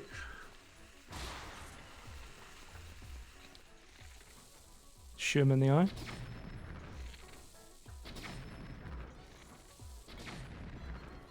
That's why you have so many eyes. Lies, lies from little lies. Sort out. Yep. I can finish this guy. There it is. Ah! It explodes. Yep. And I get a bunch of ancient parts, which I need to upgrade my... Because you always get these ancient weapons in the dungeons. And I was like, oh, okay, they're like good weapons. But it turns out they're actually like... They're good against the Guardians. Like every weapon has like its almost like soft counter or... To be like, because it's like the wooden weapons, like they can be weaker, but there's dynamic weather in Breath of the Wild. So if you see like you have hot and cold here, so in the cold area you need cold armor, and for the hot stuff you need heat resistance, and like you need fire resistance for the volcano. But there's like a dynamic weather system, and each biome has its own weather. So some biomes will just always be hot, but then like it can sometimes have like lightning storms in Breath of the Wild, and if you're wearing something metallic, then you get struck by fucking lightning, and it's just like, oh, sometimes I actually want to swap out to wood weapons, or sometimes I need to not be wearing metal armor, or like, I don't know, there's so much dynamic stuff that happens in Breath of the Wild. It just always feels like an interesting game to play. And I'm always just that's really cool. I'm always just walking around and just being like, I wonder what's over here. I can see why people just keep playing this over and over again. Yeah. But I seem that I just want to do it again in a different order, or do it in a different way, or do something I never didn't do before. And I'm always running out of arrows. I understand why when people emulate this game, they give themselves unlimited arrows, because I'm always buying fucking arrows in this game. Yeah. They should just give you unlimited normal arrows. I feel like you shouldn't have to buy so many. That's kind of Horizon Zero Dawn and Forbidden West were a problem as well. It's like I just feel like the basic arrows should be slowly replenished over time or something. Or like easy to make for free. I don't know. Because there was this thing that added a camera, right? And I was like, well, why do I want a camera? But it turns out when you because I was like, what do I need a camera? Scanning sort of thing. But you can take photos of items and you can upgrade your Sheikah slate, and then you can have it so I can go to my compendium and say, hey, here's a photo of sun shrooms. Give me notifications when I'm near a sun shroom. And it just was like, the feature that I was like, I don't think I'd ever use this. It's like, I'm just taking photos of everything now. Yeah, that's really cool. Like I have a horse, and I'll tell you, one of the greatest moments that I had, like, because you can mount horses and tame them. And I was sneaking around in the forest, and I was gathering like flowers and stuff, and I snuck, and I was behind a deer, and it was like press A to mount the deer. And I was like, wait, what? And it was like, yeah. And I just started riding around on this deer. And I was like, I didn't know you could mount deers. So I took him to the stable, and it's like, yeah, we're not going to let you register a fucking deer here. Are you crazy? But I tried to make a deer one of my mounts that I could have. Because there's even like a temporary one of the there's like, I can't remember. There's like I climbed to the top of this mountain, and it's like full of like these like ghost celestial bunny rabbits, and there's this like 3-eyed deer like ghost creature, and I was like, wait. And you mount it, and it's like one of the fastest mounts in the game. And I took it to the stable, and they're just like, you cannot register this thing. We will be fucking cursed. Do not bring the spirit of the mountain to the fucking stable. But you can just ride it around, and it's like the fastest mount in the game. Apparently, you can get like a fucking motorbike at the end of the game as like a mount. There's so much to like explore and do in Breath of the Wild. It's just it is like a crazy forever game. Again, very deep game. Lots of yeah, right. Both wide and deep. That's surprising. Watching me play Breath of the Wild.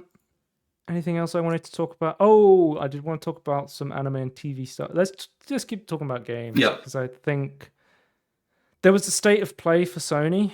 I think the interesting stuff was they said they were going to do a remaster of God of War, and they said absolutely nothing about. They just had the old voice actor of Kratos, and they were like, "Yo, what's up? We're making another God of War." So just here's announce it effectively. It's one of those like we announce that it exists because we have nothing to show you. Yeah. Death Stranding 2 you don't about anything else? It's on Death Stranding 2 is coming to Steam in March. Okay. Ubisoft announced a 30th anniversary edition of Rayman, which I thought, oh, that's interesting. So they're like all the old Rayman games you can get on Steam. I saw on Steam people were complaining about the fact that they changed the original soundtrack. Was a big complaint. My complaint also is you have to install Uplay to play this, so immediately I'm like, oh, for fuck's sake. Yeah, there's no point.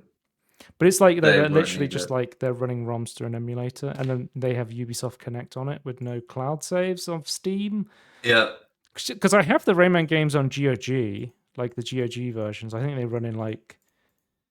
Because this collection has like the DOS version, the PlayStation version, I think it's the GBA version. Is it the Sega version? Is it the Sega Saturn I'm thinking of? It has like all the different versions of Rayman 1 with like a new remastered soundtrack. And I think people are complaining that they did a remastered soundtrack because they didn't have the rights to the original soundtrack stuff. Oh, yeah. So they're like, okay, let's do a new soundtrack. It's cool. It's kind of disappointing they didn't get the rights. This is something that I'd be like, oh, an easy way to play through the original. Because I love the old Rayman games, but I'm like, I wish there was like a easy way to play through them that didn't require me to go through Ubisoft Connect. You know, that's the big. I just feel like at some point it's gonna be too expensive to maintain for how much they're getting out of it. They're just then. I don't know, bro. I don't get rid of it. I think we're far off from that, but I feel like every quarter, I feel like there's no way this is working. They announced another God of War game, but it's like a 2D side scroller game. Oh, okay. Yeah. I thought that sounds familiar for some reason. Have I heard that? They just announced it. I thought it looked alright. It looked like it was co-op as well because I don't know if you know this because I've played the original trilogy of God of War, but Kratos has a brother, and it looks like you can play as the brother or Kratos. So there's Kratos. Did your brother not die? I think he's dead. Yeah. Spoiler alert. Well, I want to play as a skeleton then. Well, he's alive because there's like a before. This is before he became the God of War. Okay. Back when they were just Spartans. And I was like, yeah, right. I think like a 2D side scroller God of War this game is cool. I think the animations look a little off. Yep. I think there's I think maybe it's just because I've played like Blasphemous and that just has gorgeous like pixel perfect animations. But like just seeing this after like Blasphemous and the new like I played the demo for it. It was the new Monsters are a bit weird, aren't they? Like, it feels like the animations like have lower FPS than the game. Game Kitchen Games. What was the name of the game they did?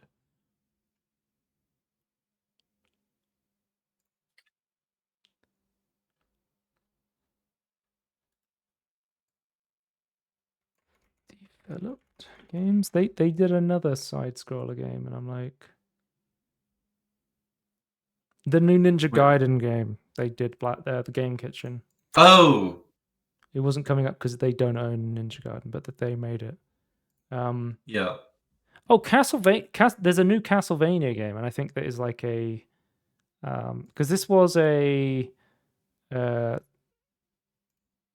shadow drop. It's available today, but I think it's also a PS5 exclusive, so it's not on Steam yet. So I'm like, okay, whatever. Okay. This looked more like Metroidvania-y, but I don't think I have this saved. They're making a new Castlevania. You know how I feel like the Dead Cells guys, they did the Prince of Persia game. Yes. They're doing a Castlevania game now. Oh, okay, right. That makes sense. Yeah, what? Yeah. Not Dead Cells Return to the Castlevania Belmont's Curse. This is the one. Okay. A 2D action exploration title. We don't know about. I think this is probably going to come to PC as well. Okay. Konami is back, Tony. They're back. They're hiring Motion Twin. I just think it's interesting how Motion Twin is just like, hey, do you want someone to make a good game of your old IP? You know, the Prince of Persia, because that was a roguelite, but I think this is more like action adventure, Metroidvania-y sort of thing. So this is not going to be a roguelite, I don't think, based on the Steam tags. I think I saw on Steam.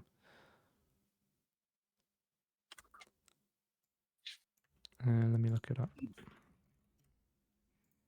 But that looks pretty. I thought that genuinely looked pretty cool. Yeah. As the Metroidvania tag. I don't know if that was used or submitted. Metal Gear Solid 4 is no longer like stuck on the PlayStation 3. You can they're making a new Metal Gear Solid collection. For the longest time, Metal Gear Solid 4 was like only on the PS3, and people were pushing forward the what's it called? RPCS 3 emulator to try and desperately get like a stable working version of Metal Gear Solid 4. But it's pretty cool now that there's like a new version for the collection. They said they're going to do one more final update because I own the first version of the Metal Gear Solid collection, and I think it's fine for what it is. Obviously, stuff like Duck Station emulated, you can do like more, but I think it's still like there's a good native version way to play it, right? Yeah, it's pretty, and they're also doing the Peace Walker HD collection version from the PSP. It's also going to be available, so that's cool. That's cool to get the whole. And there was a new Silent Hill game as well that looked pretty interesting. It was like quite a few. It was like seem to be popping off. First person, another Konami game. It looked like a new. I've seen what's happening. Konami are giving the rights to actually competent other studios, right? Instead of just trying to. It's because the very best. Konami are not competent themselves. Yeah, but it's being done by Screenburn, who I've not heard of before. They apparently just a game called Stories Untold and Observation. Was published by Devolver Digital. Bro, what is this game? But like it looks like it has that like almost like like Amnesia the Bunker, like the first person horror shooting gameplay. You know what I mean? Yeah, yeah. They also did Observation Devolver. These are published by Devolver, which means I usually know about them, but I've never heard of these games. Yeah, I've never heard about them. Is it older in their publishing dates? Or is this... They're like text-based adventure game. This is a text-based adventure game. Okay. So they've done horror stuff, and then there's like a sci-fi horror game where you're kind of like moving around a sci-fi ship. So they're like a horror developer, at least. So could be interesting. Yeah. Kids are like horror. Know what they're doing, hopefully. Poker Night the Inventory is coming back. For the longest time... Yeah, that was gone. Yeah, it's been delisted from Steam for the longest time because of the licenses to do with... Because it has, like, the Penny Arcade characters. It has Sam and Max. It has... is it Strong Bad, the name of the wrestler? Like, there was a bunch of... It was a bunch of licensed IPs, and then, like... Telltale Games, I think, lost some of the rights, or like Telltale Games doesn't really exist at this point, right? They went like bankrupt, right? So they're trying to get, because I feel like Valve would be like, yeah, we don't care, just make another one, put the heavy in it. Because there's a second one as well, which because I owned the original first version of Pokemon Inventory because it gives you TF2 items. Did you know that because this game got delisted, the TF2 items that they gave you are some of the most valuable items in the entire game, and they're worth like legitimately a fuck ton of money. Okay, interesting. I guess that's how that would work. Yeah. Like I have some of them. Like you get Sam and Max's gun for the spy, and the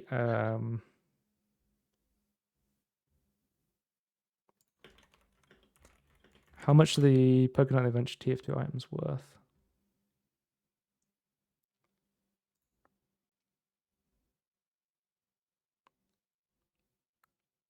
People are saying like often the items listed are $150. Jesus, like people are willing to pay, like, because you get like the Dascarade 2s, you know, like the glasses with the lines across them. That's Strong Bad's one. Oh, sure, yeah. But I find it really fun because apparently this remaster, if you get it, you're going to be able to do the achievements to unlock the TF2 items. So like the prices of those TF2 items are about to go meow and just plummet down now that you're able to get them, which I find kind of funny because I don't care about how much TF2 items are worth. Like I have these items, I'm not interested in selling them. Sell. If you're holding them, sell. Huddle. Sell now. Yeah. Don't hold. The reason I brought it up was because I wanted to play the second game recently because that cast, I don't know if they're going to remaster that game as well, but that game has like GLaDOS, Claptrap, Max, and Ash from Evil Dead, and I've been watching all the Evil Dead films, and I was like, I want to see how Ash from Evil Dead interacts with Claptrap, Max, and it's the guy from the Venture Bros. Is his name Brock? I swear GLaDOS is in this one, isn't she? Yeah, GLaDOS is also in this one. I can see her in the thumbnail. But you just play poker, right? Yeah, and I like just playing poker, so it's a great game for me. Yeah. Yeah, I think that was mostly it from the state of play. I think those were the games I was interested in. Briefly talk about those. It was mostly just God of War and Castlevania and making a bit of a comeback.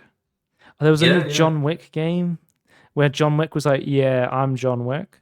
Because it's weird seeing John Wick now because I just associate John Wick with the Fortnite skin and Cyberpunk. That's what I associate Keanu, I associate John Wick with Keanu Reeves, and I associate Keanu Reeves with those games now. Did you see the Reykjavik video about John Wick games? No, I haven't seen that. Is it good? Yeah, it's very good. There's a sequel to Kenna Bridge of Spirits, which I haven't played, which looked interesting. Yep. That was about it. Don't have to talk about anything else. You can't force me. No. I actually do want to talk about this. I think I've talked about it before, the Recomp project for because there's the Decomp projects where you like get the original code, and then there's like Recomp, which is basically just like forcing a game to output C. Is it C plus or C code, and then feeding that into like making a native version of the game, which is a lot quicker. This is the Recomp version. Someone has Wise Guy who does these like black magic wizardry, has recompiled Banjo-Kazooie. So you can now play Banjo-Kazooie It interpolated. You can play at 240 FPS. You can play 360 FPS. There's ultra wide support. There's mod support that you can just drag and drop mods into this game, and it all works perfectly natively. Yeah, now is one of the best times to play Banjo-Kazooie. It is kind of black magic. I agree with that statement. There was like they were showing like what I found really funny because there's ultra wide support. If you watch the intro cutscene of Banjo-Kazooie now, you can see like the character models standing still off camera, and like they were never supposed to be seen, and then they walk on to camera where you can actually see them. So it looks kind of weird. The intro of the game, Yeah, because they were just hiding the models off camera. They never thought that people would have 16:9 displays or ultra wide displays, right? It's like the movie like originals was like they haven't like propped it in and you just see stuff that like the boom arm sort of like just like not meant to be in shot. Oh, I did see it's kind of like that, but for games. There's a new Mario 64 decomp project that was going through. I think it's called Ghost Ship. Because like Mario 64 was one of the first big decomp projects, and because of that, it's become quite aged. Like, okay.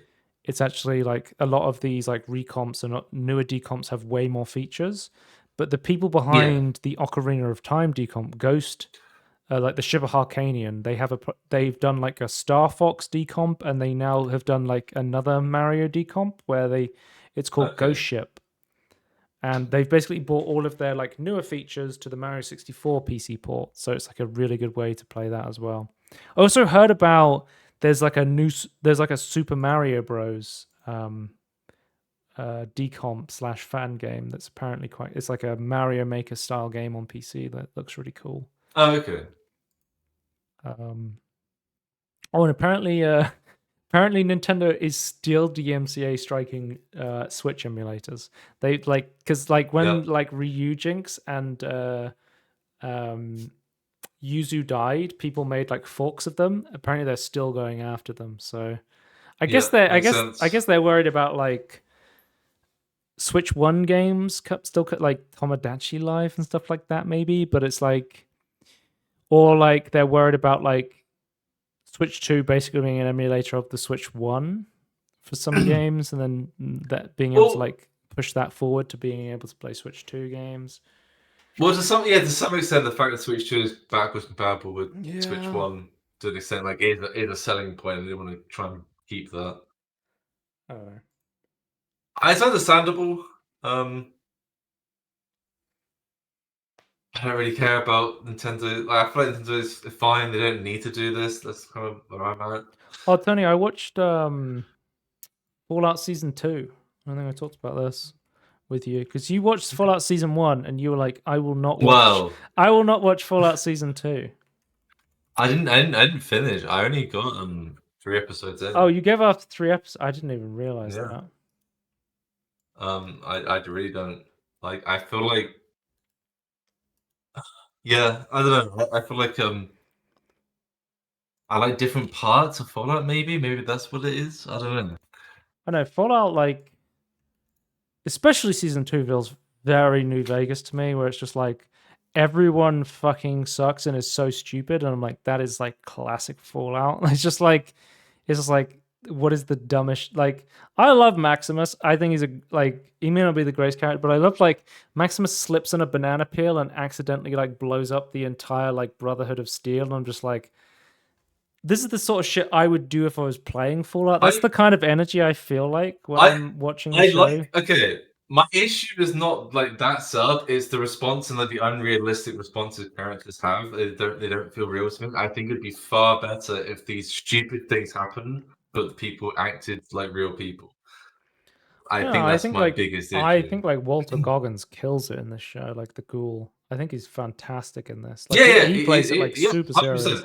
100%, and he's the best character because of that. I feel like the other characters are not really in the same way. Every time I watch Season 2, I'm just shouting Coop, and I'm just watching him drink cups of coffee, and I'm like, that's my Dale Cooper from Twin Peaks. Yeah. I like Season 2. I'm gonna watch. They've definitely set it up for a Season 3, Tony. So I will be watching Season 3 as well. Oh yeah, I mean, why wouldn't they? As long as possible, right? And speaking of weird sci-fi horror thing. I've started watching the X-Files. I've only watched like Oh yeah, you said you were starting that. Yeah. Yeah, I've only watched like maybe I want to say like 6 episodes, something like that. But I don't know. I'm not. I haven't watched it too much. I watched a few episodes a couple of days, and I haven't watched it in a bit because I've been watching like other anime stuff. But yeah, I think it's going to take some more time to get it because it's very episodic. It's old school television. Yeah. Where Twin Peaks was yep. was more like pushing boundaries, but like here's a overarching story. X-Files is very much here's the monster of the week sort of style. Yes. And 100%. some of them are just like, what if the caveman was still alive? And I'm just like, okay, I don't. Or like, there's literally an episode in the first season where it's like Seth Rogen's like, yo, bro, there's aliens flying over here, bro. Come and take a look at this. And I'm just like, oh, I don't. But then there's like some episodes where I'm like, there's this fucking creature that almost reminds me of like something that would be in Twin Peaks, and it like contorts its body to go through chimneys and vents to like steal people's livers.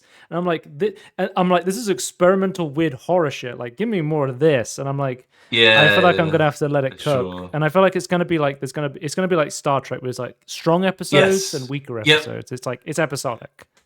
Yes, 100%. So you can have filler, you have good ones. There's my quick because I feel like we're still developing the relationship between Scully and Mulder. Like, I don't know too much about them. Yeah, I need to, very much so far. It's like Mulder is very much more, I believe in aliens. This is aliens, and Scully is like, there's no aliens are not real. This has to be explained by something else. And always misses things that are about to show what's happening. Yeah. Well, because there was an episode with because they were like, this guy's been traveling at 7 Gs. He's been test flying UFOs, and he like breaks into an alien base, and he's like, he sees the UFO, and then he gets the military like drugs him and like removes his memories, and he's like, I don't know what happened, but I feel like I was onto something. Well, they have that whole because there's a slight like overarching plot, but there's this guy called, and I'm not making this up, called Deep Throat, who is like he's like, You're onto something, Mulder. You're onto something. And he's like, I'll be in contact with you.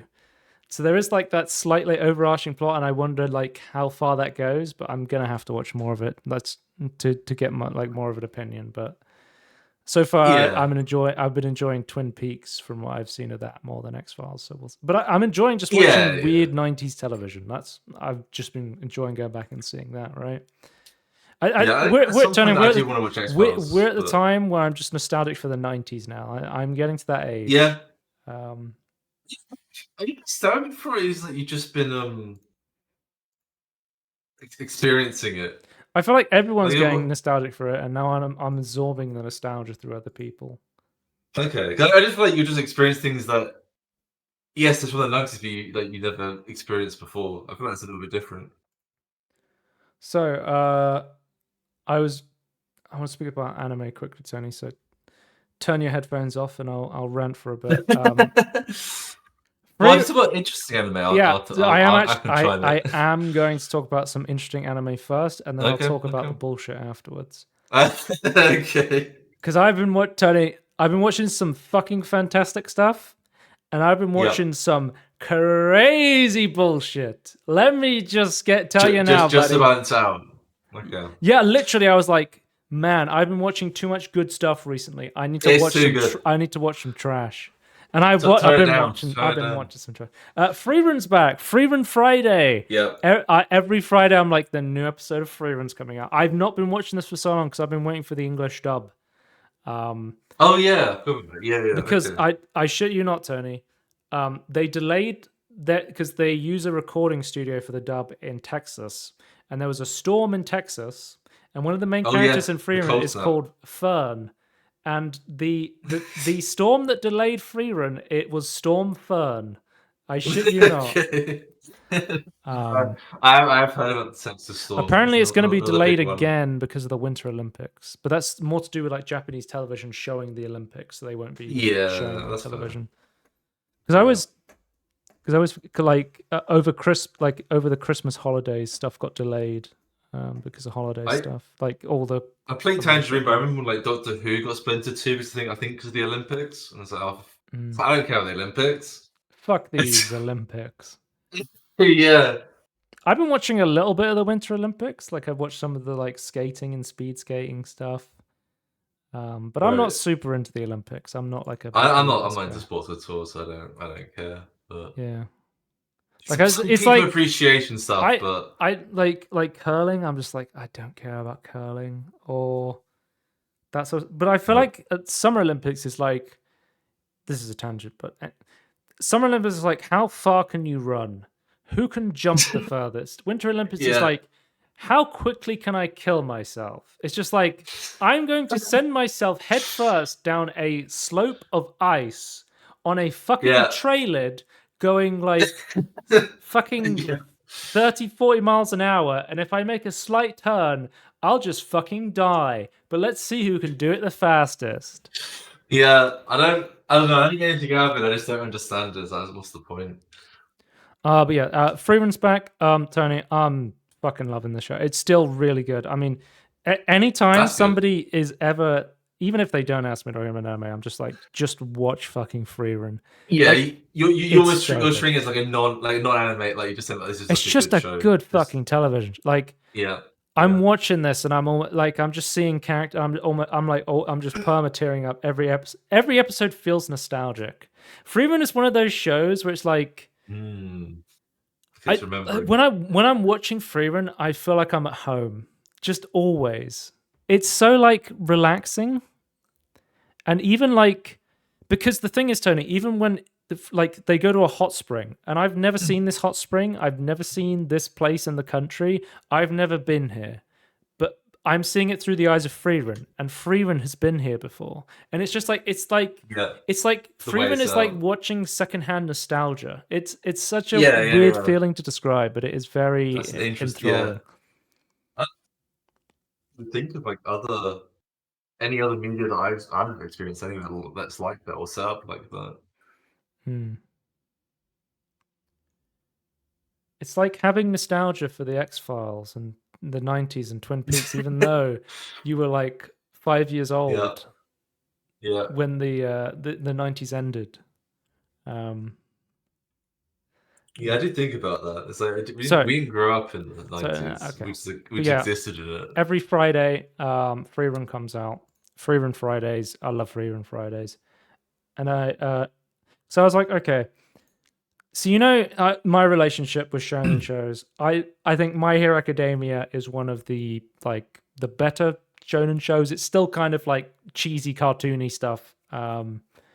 My Hero Academia, and I love some of my stuff that I love is the weird shit. Like I love Dan to Dan. It's like 500 genres. It's like comedy. It's romance. It's a kaiju show. It's it's a slice of life show. Like it's amazing. It's horror. It's sci-fi. I love Chainsaw Man. I was like, Jujutsu Kaisen is at a point that it's so popular. My brain immediately goes, it must be like Solo Leveling tier, right? Where it's like, well, that was very popular as well, right? Yeah, Solo Leveling was really popular, and every time I would see it, I would be like, I don't understand why this is so popular. I understand it has good animation, and that's why it's popular. But then there's like 0 characters and 0 story, right? So I was going into Jujutsu Kaisen being like, it's probably shonen slop that has really good animation, and probably has like 0 substance. So I've watched I'm fully caught up to the dub of Jujutsu Kaisen, which is like a couple of weeks behind because it's currently airing. So it's like 50 episodes of Jujutsu Kaisen. I've seen the movie, which you need to watch the movie. Otherwise, shit will not make sense. It's very much just like you watch season 1, you watch the movie, you watch season 2, and then you can watch season 3. Because stuff like My Hero Academia, it's like, here's a bonus episode OVA, here's a movie, here's another movie. You don't really need to watch these. Like, you might go, okay, I know that character from the movie from this battle, but it just doesn't really matter. Like, a lot of stuff is inconsequential in other shonen shows. Like some of the Naruto movies, it doesn't fucking matter. It's just a side story. Jujutsu Kaisen 0, very important. to the story. You have to watch it. What was I going to say about Jujutsu Kaisen? Not only does this show have fucking amazing animation, Tony, some of the best animation I've ever seen. Because of course, Tony, it is animated by Mappa, who do stuff like Chainsaw Man, so fucking incredible show. Vinland Saga, Attack on Titan, like they do some Kids on the Slope, you know. I'm just throwing that over because I love Kids on the Slope. But yeah, they do this fucking amazing animation. But also, it's got really good story and characters. It's like, I was so surprised watching this. I was like, this is genuinely one of the best things I've ever seen. Like, honestly, like, this is one of the best. Like, Jujutsu Kaisen is fucking incredible. Like, it's really good. And it's not just like, it's not hyped up for no reason. It's really good. What's the, I guess the vague premise without... Yeah, because I went into it without knowing anything about it. Yeah. I just am I adding it to my list or not? That's my question.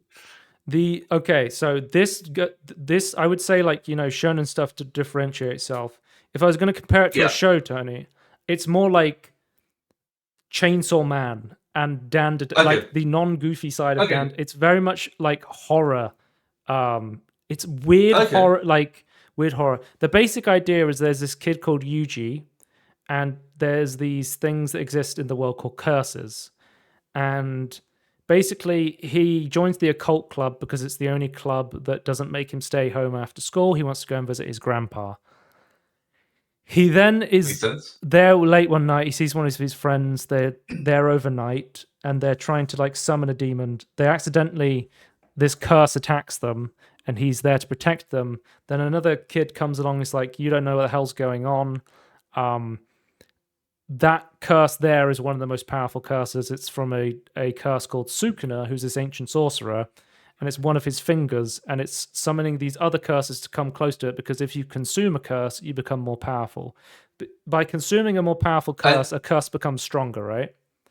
And you were saying that you need to, like, the reasons to do this was like... so when it's wrapped up, other beings. So it was inside like this like shrine, and it's wrapped up and sealed, and it's like a ward to stop lesser curses coming too close because they're scared of the bigger curse. But they unwrap it and they get Sukuna's finger out, and they're like, oh shit, Sukuna's here. This big curse attacks. It's attacking Megami, who is like the other character he interacts with. I like to call him Budget Sasuke, because he looks very much like Sasuke from Naruto.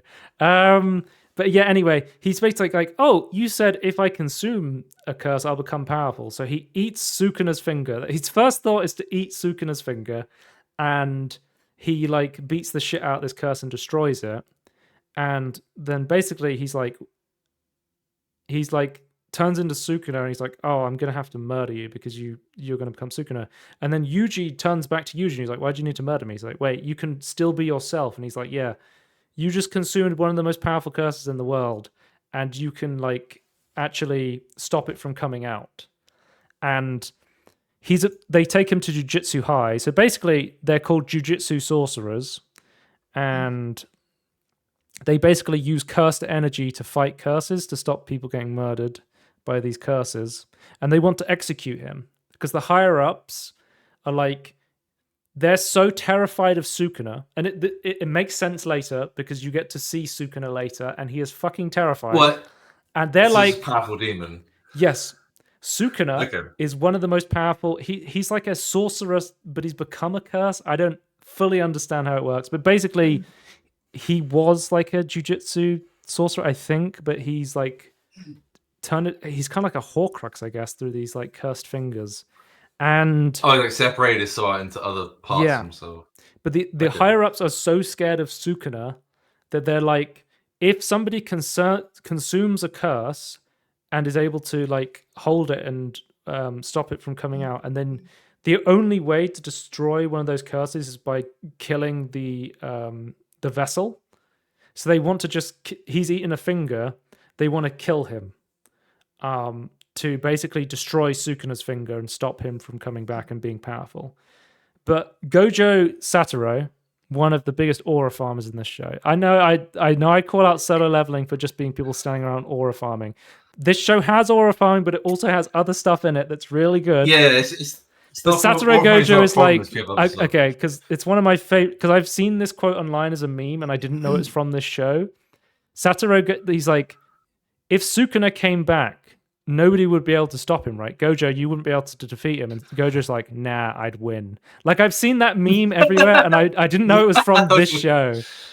Okay, interesting. But Satoru Gojo is the most powerful jujutsu sorcerer because I can explain it. He was born with the 6 eyes, and he is part of the Gojo clan. Because there's these 3 major clans. There's a Zenin clan, the Gojo clan, and there's another one I can't remember the name of it. But those are like the major clans. But he's basically said, hey, I'm a really powerful sorcerer. I've made them stop your execution because there's 20 Sukuna fingers, and I've convinced them you should go around and consume all of Sukuna's fingers, and then they should execute you because then they'd be destroying all of Sukuna's fingers. By the way, Sukuna had 4 arms, so there's 20 fingers. So then he's like, but while you're here, why don't we teach you to use cursed energy? You're going to go to Jujutsu High in Tokyo. So he goes to Jujutsu High, and he trains to be a sorcerer and fight curses. And I think like the first season, at least like the first half, is very much just like a bog standard like shonen show for the most part. It's very much just like, hey, it's almost like My Hero Academia. You're going to go to school and you're going to learn what curses are and how to defeat them and stuff like that. Yeah. But the thing that Jujutsu Kaisen does is it's like, it gets really dark. Like people fucking die in Jujutsu. Like in like Naruto, I could name on my finger the cat. Like there's like maybe like there's thousands of episodes of Naruto, and like maybe like 1 or 2 people die in that show. People fucking die in Jujutsu Kaisen. Like, and like I think my named characters. Yes, named characters. Like because like he's training at Jujutsu High, certain stuff happens. But like in season 2, there's this arc called the Shibuya Incident, right? And the Shibuya Incident was when I was like, okay, this show has gone from good to fucking insanely good. Where in the Shibuya Incident, it's like, because like it reminds, when I was watching Naruto, like Naruto, you probably don't know the story of Naruto. It's like ninja villages. He has a demon fox inside of him, and if the demon fox gets out, he turns red, he starts growling, and he gets more powerful, and then he punches people, and he saves This is generally the first I've ever heard of a Naruto story. I know nothing. I knew nothing about it. I have watched almost all of Naruto when I was a kid, so I know about resurrected Madara with the Rinnegan eyes, Jitsu, Genjutsu, which likes to get memes on about. But anyway. What I'm saying is, it's so different from old shonen, because old shonen is just like he's going to have this really OP trump card power, and whenever he gets angry or is about to be defeated, we can get I think his name's Kurina, the demon fox, and he can go to his gate and he can unlock his energy and he can use it to win the fight. Jujutsu Kaisen. I never want to see Sukuna. Sukuna is fucking terrifying, and the consequences of Sukuna getting out have real consequences, because in the Shibuya incident, Sukuna gets out, and people fucking die, Tony, and it's absolutely horrific. Like, because, like, there's these, like, normal curses, right? That are like these weak, like, you know, your average, let's say goons. Let's go for the old school, like, you know, you just throw your your weak curses. But there's these powerful curses. I think what makes them really interesting, because they're characters, like, this curse is like the curse of humanity. And it's like, it's become so powerful because it's all of humanity's curses together have formed together to make this entity that has become like sentient to a point where it now has the ability, because it's the curse of humanity, it can change people's souls. So it just basically starts kidnapping people, and it turns them into these horrific monsters. And it's like, hey, can we save these people?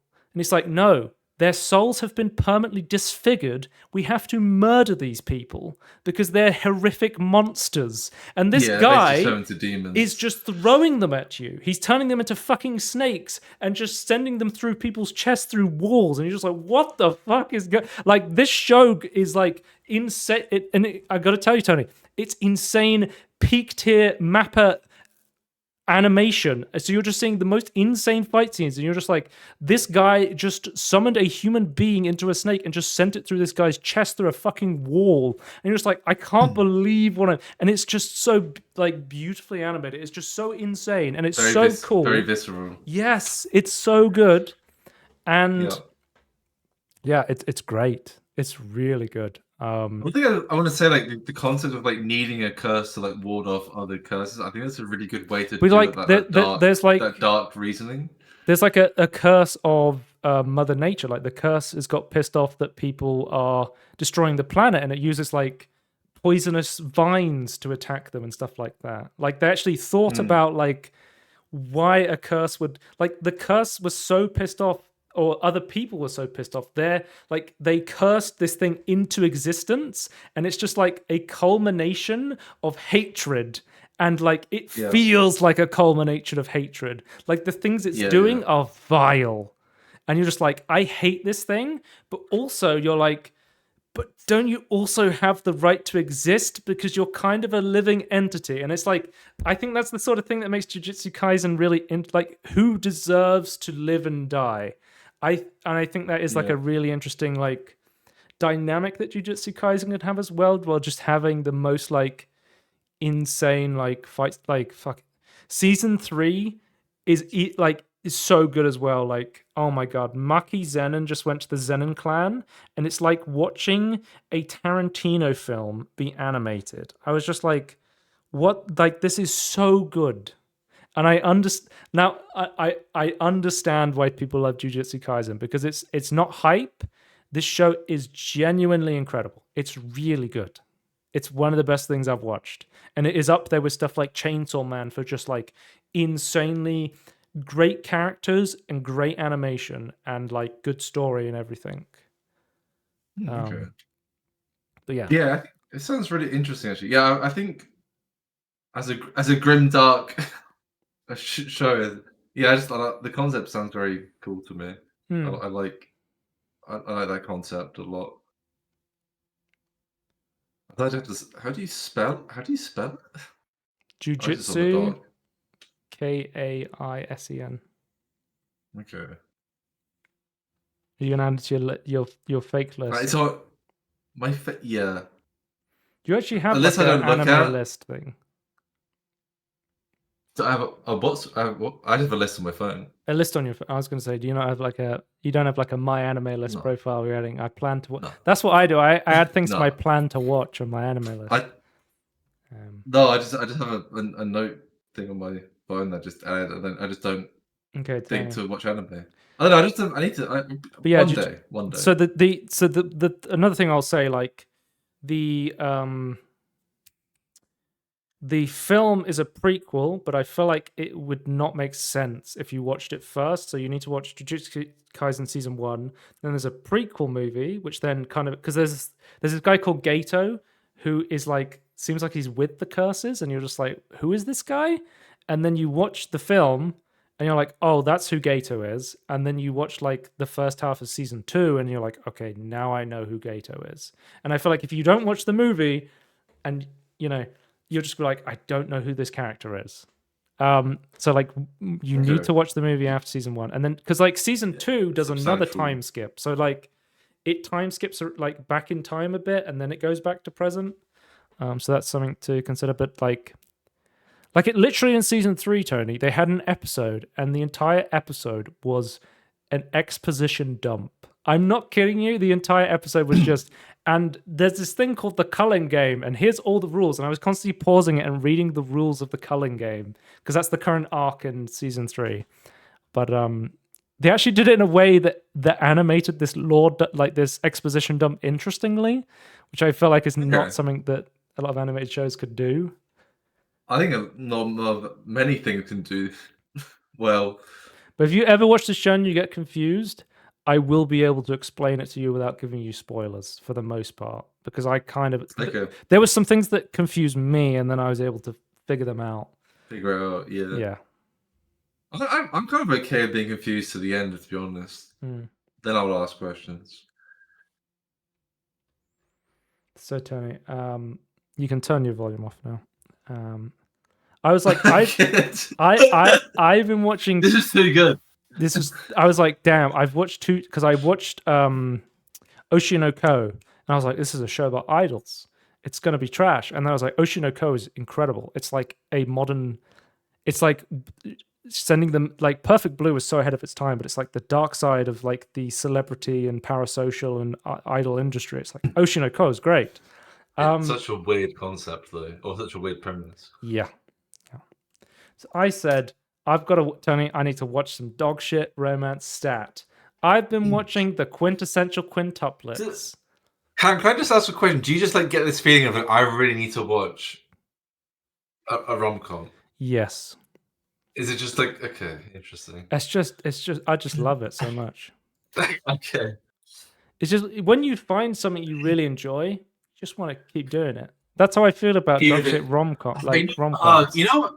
I was trying to think what mine is, but you know what it is? It's vampire stuff. Vampire stuff. I watch trash vampire stuff. Or play trash vampire stuff. So Tony, there's a boy at school, and he's to become a tutor to this woman, and it turns out she's not a twin. She's not a triplet. She's not a quadruplet. She's a quintuplet. She has 4 identical sisters, and through rom-com magic, they're all in love with him. So it's a rom-com with 5 identical sisters, all with their own different haircuts and personalities, so you can tell them apart. Okay. Yeah. Where have I heard that one before? I have heard that before. Where have I heard that before? But like, so you have like, Futuro is basically like, I'm not interested in women. So he's basically like, he gets 100 in all the tests. He just wants to study and go to school, and he's kind of like love blind to these girls. But then it's like he has to like Itsuki, he has to tutor her, and she's like, he's very rude to her, and then he like interacts with all these characters, and immediately they're like, we're not going to study. Oh, so here's the plot.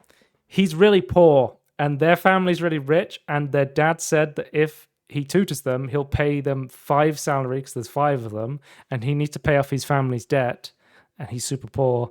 But if they fail and flunk out of school, then he'll be fired. So he has this he has this overwhelming, like, he actually has a plot device to make him be like, I need to tutor these girls. But yeah, all right. They're kind of stupid, and they also kind of hate it, especially Nino, because I keep forgetting that during the course of 2 seasons, she does drug him twice to get him out of the house. They're very much just like, we don't want to study, we hate studying, leave us alone. So he's sort of like chasing after them. And throughout the course of the season, like, I would say the first girl he kind of gets on board is like Miku, and then he gets like Yotsuba on board, and then he's like, Nino fucking hates his guts, basically, for the entire first season. She's our tsundere, if you know what I'm talking about here. She is our, I'm going to pretend I don't like you sort of thing. But she is like, I hate you, I don't like you. But then he has a blonde wig on because he's in the forest doing a scare thing because it's summer festival, and she thinks it's his cousin, and she falls in love with who she thinks is his cousin, but it's actually him in a wig. They do a lot of dressing up as each other in this show because they're identical twins. And I find it so funny that the plot device is like, oh, we always carry bags around with disguises of our other sisters in case we need to pretend to be them, you know? I always carry around like this wig of purple hair in case I need to be Nino today. Like, it doesn't take itself too seriously. I would say it takes itself a lot more seriously than the next show I'm going to talk about. But yeah.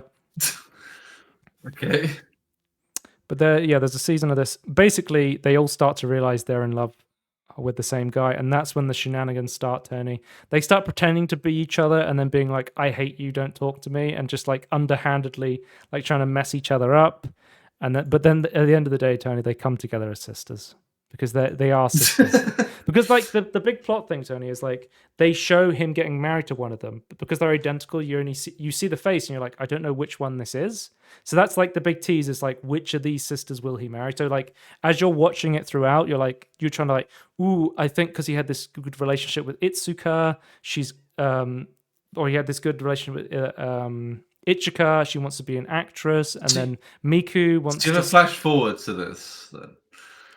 No, it's just like teased. They just keep showing he's going to eventually marry one, right? Okay. But it's very much just like, can you figure it out? Which I think it makes it more interesting.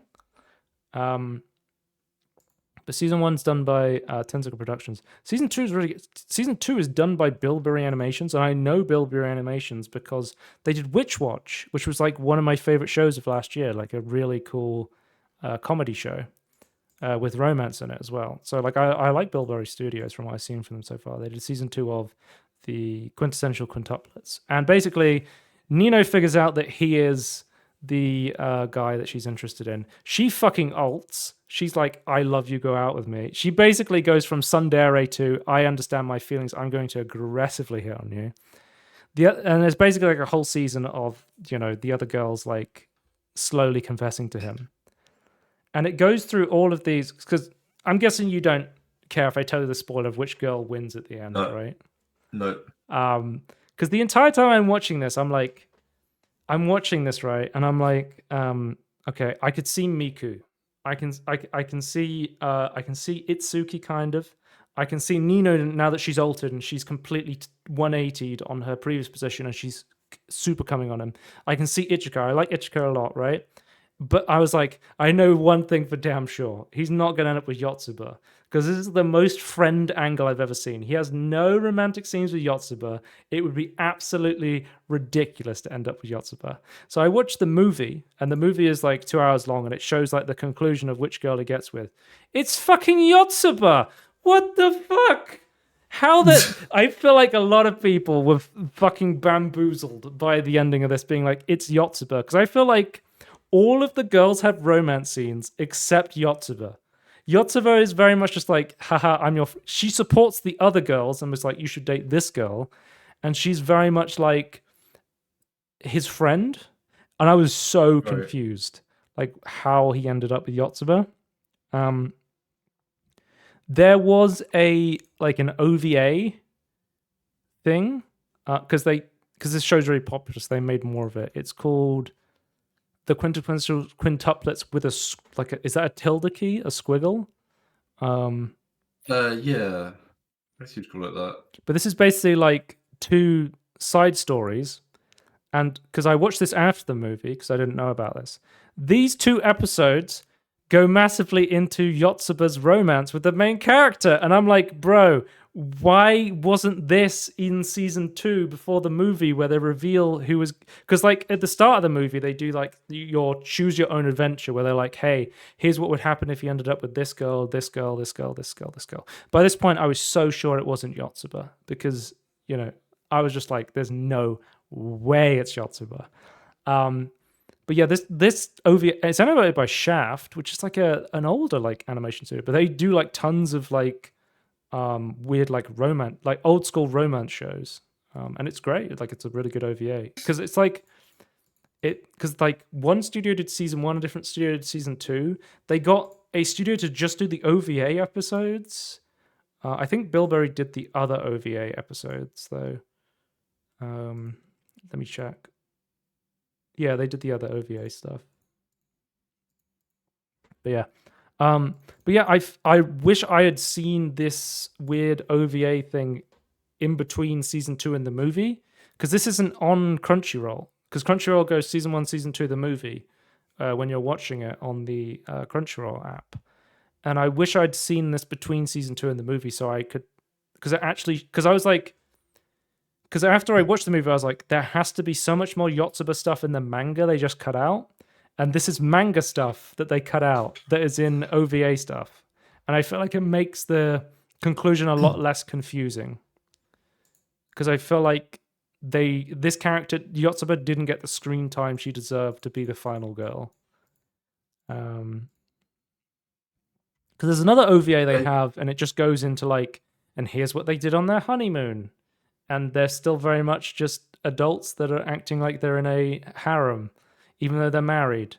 It's like, they're very much just like, hello, yes, I am married to you, but I will not show any affection. I can't tell if it's because they're Japanese or it's because, they're just like, yeah, I'm married to... I could have seen like him marrying all of the sisters, right? That could have been like, just marry them all angle, but no, Yotsuba is what they chose to do. But I watched this, Tony, and I said, you know what? There's no way to top a harem anime with 5 identical sisters. There's no way you can top it, right? Unless, Tony, you had a show. When you say top it, yeah, go even better being even better than being in a rom-com with 5 identical sisters. How about, Tony, a show about the 100 girlfriends who really, really, really, really, really love you, about a guy who has 100 soulmates and he's going to date them all. That's right. So, there's no way you can have that many other people. Okay, so initially, so this is Bilberry again. So it's the same people who did Witch Watch and the same people who do the quintessential quintuplets. Because I wanted to watch another show by them because I was like, oh, they do interesting romance anime stuff. Immediately, Tony, this is more like Witch Watch in terms of we understand this is fucking stupid. This is a comedy. Like very much, they're like, this is a comedy rom-com. Like the entire time they're breaking the fourth wall. They're like, hey, I haven't seen you guys since the last episode. Wait, when was the last episode? It was 2 years ago, bro. We've been apart for so long. Like they're talking like this they're breaking the fourth wall in the show. They're like, this is stupid. Like, because it's what happens is he gets rejected 100 times in middle school, and he goes to a shrine to pray to the god of the shrine, who is a love shrine, and he says, I want to have a girlfriend when I go to high school. And he's filling out a form because most people only have one soulmate, Tony. So he's filling out these things. He's like, you have one soulmate. You have one soulmate. And he says, I was watching The Fortress on TV and I accidentally wrote 100 down when I was doing your one because I was so distracted by the television. Immediately you could tell it's like parody comedy stuff. And he's like, and he makes such a good point. He was like, if you only ever write one, why don't you just make a stamp instead of manually inputting the number 1 over and over again? I was like, that is so valid. But basically, what happens is as soon as he walks into a girl at school and he's their soulmate, immediately he goes, oh, and he feels this like zap, and they both immediately realize that they are each other's soulmate, and they're like, I am in love with you, go out with me. That's basically what happens. But the first 2 girls he interacts with are Hakarin and Karen, I think are their names. And they Hakari and Karen. And they're both immediately like, Karen's our tsundere, and she's like, I don't want to go out with you or anything, but if you wanted to ask me out, I would go out with you. And Hakari is just perma-horny, and she's just like, please go out with me, and I'm going to peep on you while you're going to the bathroom and stuff like that. And it's just basically like, he's like, oh shit, I can't go out with both these people. It sucks that I have 100 soulmates. But the god of the shrine is like, oh, by the way, I forgot to tell you, if you don't date your soulmate, they'll become so depressed they will die. So you need to date all of them. So he goes in a relationship he's like, I will go out with both of you. You will both be my girlfriends. And then every other episode, like the title of the episode where he meets these 2 girls, Tony, is called like the 100 girlfriends who really, really love you. 98 to go. And like slowly over time, like after season 1, he has 5 girlfriends that turn into 6 on the final episode. So he has 6 girlfriends. I'm watching season 2. I think at this point he has 7 or 8 girlfriends at this point. It's like every couple of they get a couple of episodes developing the characters to add them to the ensemble cast. It's a great ensemble cast show. They're like, hey, here's this character, here's their personality, here's how they fit into the harem. Let's add another one. Let's add some more hijinks. Like there's Nano who gets added, who is she's like a AI robot because she's always getting 100% on the tests and she only cares about the tests. But then when she meets our main character Rentaro, he like melts her heart and he falls in love with her, and he like shows her that doing tests isn't everything about life. Or there's Shizuka, who is only interested in books, and she's so shy she can only communicate by pointing to entries in a book to use to communicate. So he builds like an app for her on her phone that she can use text-to-speech to talk to people. Or there's like Kazuri, who does like mad experiments and keeps like giving people drugs that basically do crazy, like he turns them into kiss zombies for an episode who only want to kiss people, for example. It's Tony. It's really fucking silly, and I absolutely love it. It's S tier trash. It's like it's well made. It's good and it's funny, and it doesn't take itself seriously. It's like, we know this is fucking stupid. Just enjoy the ride. And I generally really love the 100 Girlfriends Who Really, Really, Really, Really, Really Love You. It's a good show, and I'm going to keep watching it. I'm on season 2 at the minute, and then I think there's a season 3 coming out in this year. I think there's a season 3 coming out this year, Tony. And I've made sure to watch in.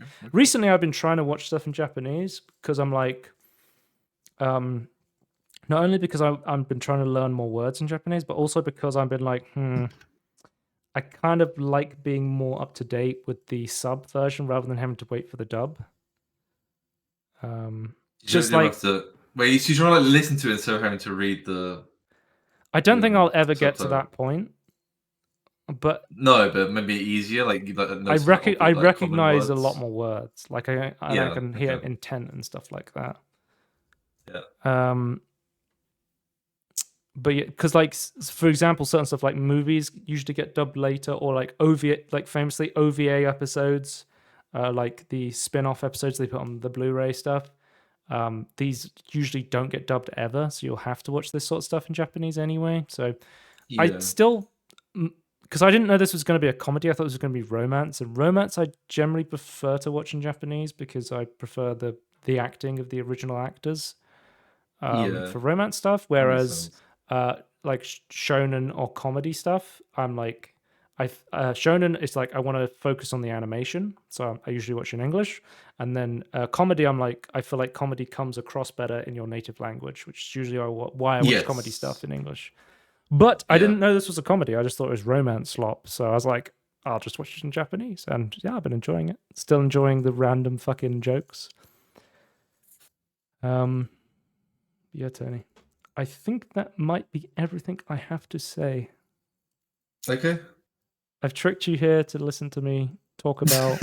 I needed to say, like, I need to be like, what the fuck? How did Yotsuba win the quintessential quintuplets? And there's no one. There's no one in the world to talk about that. And you're not the person to talk about that with. But I have tricked you into speaking to me about it by telling you we're recording an episode of the podcast, which we are definitely doing. I wish I could have given more. I don't know, commentary or like, what's the word? Like, do you ever like watch like the trailers for this stuff and just try and figure out what the hell I'm talking about? Yeah, I normally just I normally just look through. I guess the clips of trailers I'm looking at, right? Yeah, I do look through. I just don't. The problem I have is like the story doesn't really interest me, like that sort of like setup. I don't know if I've talked about this before, but like I remember I have. There's like in a film or like a sci-fi thing, I could be tricked into like caring about like a romance. I say trick. It almost feels like a trick to me. You're more so like, I'm here for the sci-fi, but if a romance exists, I'll watch. Because I feel like I don't care a lot about it. That's how like a lot of romance stuff is done in like shonen shows. Like it's like, here's people like My Hero Academia. Here's people fighting, but also Ochaku has a crush on Deku, and it's just like it exists in the background. But you're here to watch, All Might punch the shit out of All for One. Like Star Trek romance stuff is like I find very interesting. It's like it's just like, but yeah, it's just like when you're just like, it feels like I found that scene from Life's Too Short with Liam Neeson, and he's talking about Schindler's List, and he said, "Stephen, I'm always making lists," and he's like, Stephen was like, "That's exactly what I'm looking for." Yeah, I feel like with like dogshit romance anime, I've found exactly what I'm looking for. I don't know why, but this is just what I want to watch. And I'm not alone. I go into the Reddit thread discussions of these episodes, and people are like, "That was trash. I will see you guys next week. I'm enjoying this." I just can't comprehend. But even the good ones that were like you explain it and like, okay, I understand like why this is like better than like some of the other trash. It's just not. my thing. I don't. But again, like, but if you put those aspects embedded into something else I like, I would watch it. That is okay. Some of us, I'm not saying me, but some of us are not interested in Lego or City Skylines or Stellaris. Yeah. But it's okay to like those things. If you like them, just like them. This is complete tangerine. But like I was there's I can't remember who it was, but someone I was watching on YouTube. Maybe it was a Hannah Fry thing actually. It's a what? But like Hannah Fry. What do they do? I don't know. I've been really listening to like the Rest is Science podcast with Michael Stevens and Hannah Fry. British Michael Stevens from yeah, she's a mathematician. She's a professor at Cambridge now. I don't know if you knew that. Stevens. Oh, anyway, why didn't you say Vsauce? Because is it not wild that it's those two on a podcast? I only know I know Vsauce, so yeah. Hannah Fry's done BBC like documentaries like involving maths and like other like see you're like technology stuff. I'm a scholar. I love talking to people, listen to people talk about maths and science. I'm like, bro, I love seeing cartoons kiss. No, I'm gonna get even worse because I'm pretty sure it's there. Maybe someone else because I listen to other science stuff as well. But I think they were talking about it's like the best way to like do information. Yeah. Yes, you need to like have like information based decisions, but people are like so biased towards like personal stories that like for charities and things that you have to have like this personal like bro, if I see do like something, a hungry starving dog on the streets, I'm like, bro, it has to be with your help then you can like walk this homeless man can walk a dog, but it's like with this help this man can like climb a mountain. And Michael's like, well, no one knows. Most people don't know how you climb a mountain, but they know how to walk a dog, and they can see the direct impact with their own life experience. I think you're like in a roundabout way saying that I'm stupid. I feel like that's what you're saying. No, what I'm saying is I realized from other I watched like some other charity like based like videos and stuff like based on like rewilding and like environmental stuff. I don't give a shit about local stories. I don't care about this man with help of this funding he's managed. I don't care. I just want like the numbers and like how it's actually helping on the grand scheme of things. I don't give a shit about the down to earth things. Like I turn off. Yeah, like I think you're saying like you're much more of a logical thinker. Like I'm very dispassionate when it comes to people stuff. Although again, I can be tricked into it. You're more like Vulcan, and then I'm more like Spock, where I'm like I can be logical, but I also I like seeing Kirk punch a fucking alien for no reason. It's just human. I don't know. Yeah. It is. Yeah. I just have this very weird. I don't know. I feel like obviously not unique. Other people I think are like that. I just feel like very rare in that though. I don't know. It's very odd. I can't quite describe it. I've seen some people say because I care about these people and like charities, but I don't actually care about. I don't want to hear the story, like individual stories. I just want to like. I want the numbers. The numbers speak way more than the individual stories. Whereas apparently most people are the exact opposite. I've seen people say like a lot of like people can be more attracted to watching like anime stuff because rather than like real life stuff, because you get to feel a lot of emotions, but in anime the emotions are like super overblown and they're super obvious. If you can find it hard to like anime appeals a lot more to like neurodivergent people because it's like when you see somebody and you're like, what is this person thinking? You have no idea. When you're watching anime and you watch somebody and you're like, they're in love and they turn red and love hearts start coming out and there's pieces of text on the screen that like, this person is thinking this. You're like, oh, it's really easy to read people and see like their emotions and what they're thinking and what they're doing. Like the blood spurt coming from their nose, I know exactly what they're thinking. It's not realistic at all. At least I hope not. Yeah. Rest in peace if that is how it works for you in real life, but not for me. I'm telling you that much now.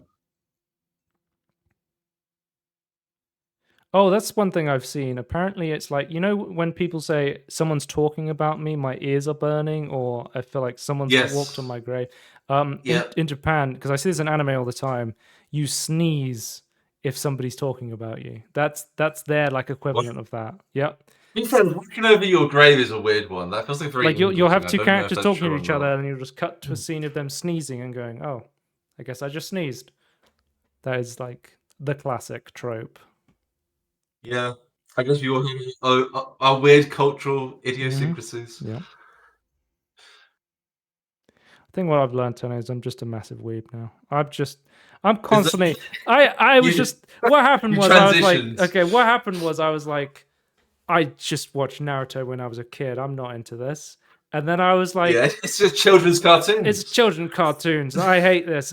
And then I got older, and I was like, wait, that stuff was pretty fun, but why am I pretending I didn't like it? And then I started emulating Nintendo games, and I was like, I should play more Japanese games. And then I started playing more Japanese games. And I was like, I love the stories and the characters and the style. And I was just like, I should start watching animation again. And I was like, you know, this Japan place seems pretty cool. I should start doing more research. And I just happened to be buying a newspaper and an apple and a beer and watching this anime. Yeah. But yeah, I think I've just found what I really enjoy, and I am not afraid to enjoy it. Yeah, 100%. I think, and I feel like that's where people in gaming are right now, where they're too embarrassed to not be playing Call of Duty, and everything has to be shit. Yeah, I agree. I agree. I think it's not just gaming. I think it's a lot of like real life stuff. Is like people embarrassed. We're getting old. Certain things. Like, who cares? Because I feel like I'm turning 31 in like a week. I turned 30, and I was like, why did I spend so long pretending not to enjoy the things I enjoy? What is the point of having guilty pleasures? I don't know. Yep. I like anime. I like jazz. I like cycling. I like video games. I like Animal Crossing. Who cares? Yeah. I'm very much a thing of like I feel like categories hold us back. So I don't care. It's like in the last 5 years, like I feel like musicians have like cared less about what genre their music is. It's like, yeah, who cares? It's just what it is. Just do what you want. Just make it and see where it goes, see where it lands. Right. I feel like I can breathe calmly now. My soul has let some information out. Should we call it there? And, yeah, you like holding it. Do you feel like sometimes like I realize after I've like ranted or like talked about something, like I realize like I've been holding it in my long-term memory, and I need to get rid of it. Yeah, that's genuinely how I feel about like the I'm like, I have no one to talk about the quintessential quintuplets with. I need it. You know when I ranted about Rent a Girlfriend for like I had to tell somebody. The world had to know. I had to tell somebody how terrible Rent a Girlfriend is. And I had to tell somebody how fucked up Perfect Blue made me feel. You know what, Tony? Like years later, like a year or so later after watching Perfect Blue, I'm still thinking about that movie. I think it must be a masterpiece. It's so awfully good. I don't know how. It's something I did, and I never want to do again. But it made me feel something. You're still thinking back on it, which is always indicative of a very good story or a very good telling of something. Well, I watch stuff like Oshi no Ko, and I'm just like, this is just like an inferior version of Perfect Blue in so many respects. Anyway, let's wrap it up. We'll see you next time. There's no Peter Molyneux tweet because he's been murdered. He was killed by the CIA. Watch the previous episode to understand why. He was killed by ICE. He was in the country illegally. Oh, well, sorry, I need to say this. I had this thought the other day that I thought was kind of funny. Yeah. Do you think in like 100 years' time, people look back and go, "What the fuck happened in the 2000s?" Like us alongside doing all this crazy shit. 100%. I think that'd be hilarious. It gets like missed in studios like this monster. I'd like to believe we were in a position that things aren't so fucked up that we can look back and say that was crazy that we were doing that. But we won't be alive. We'll be dead. Oh, hopefully. See you next time. See you. Bye.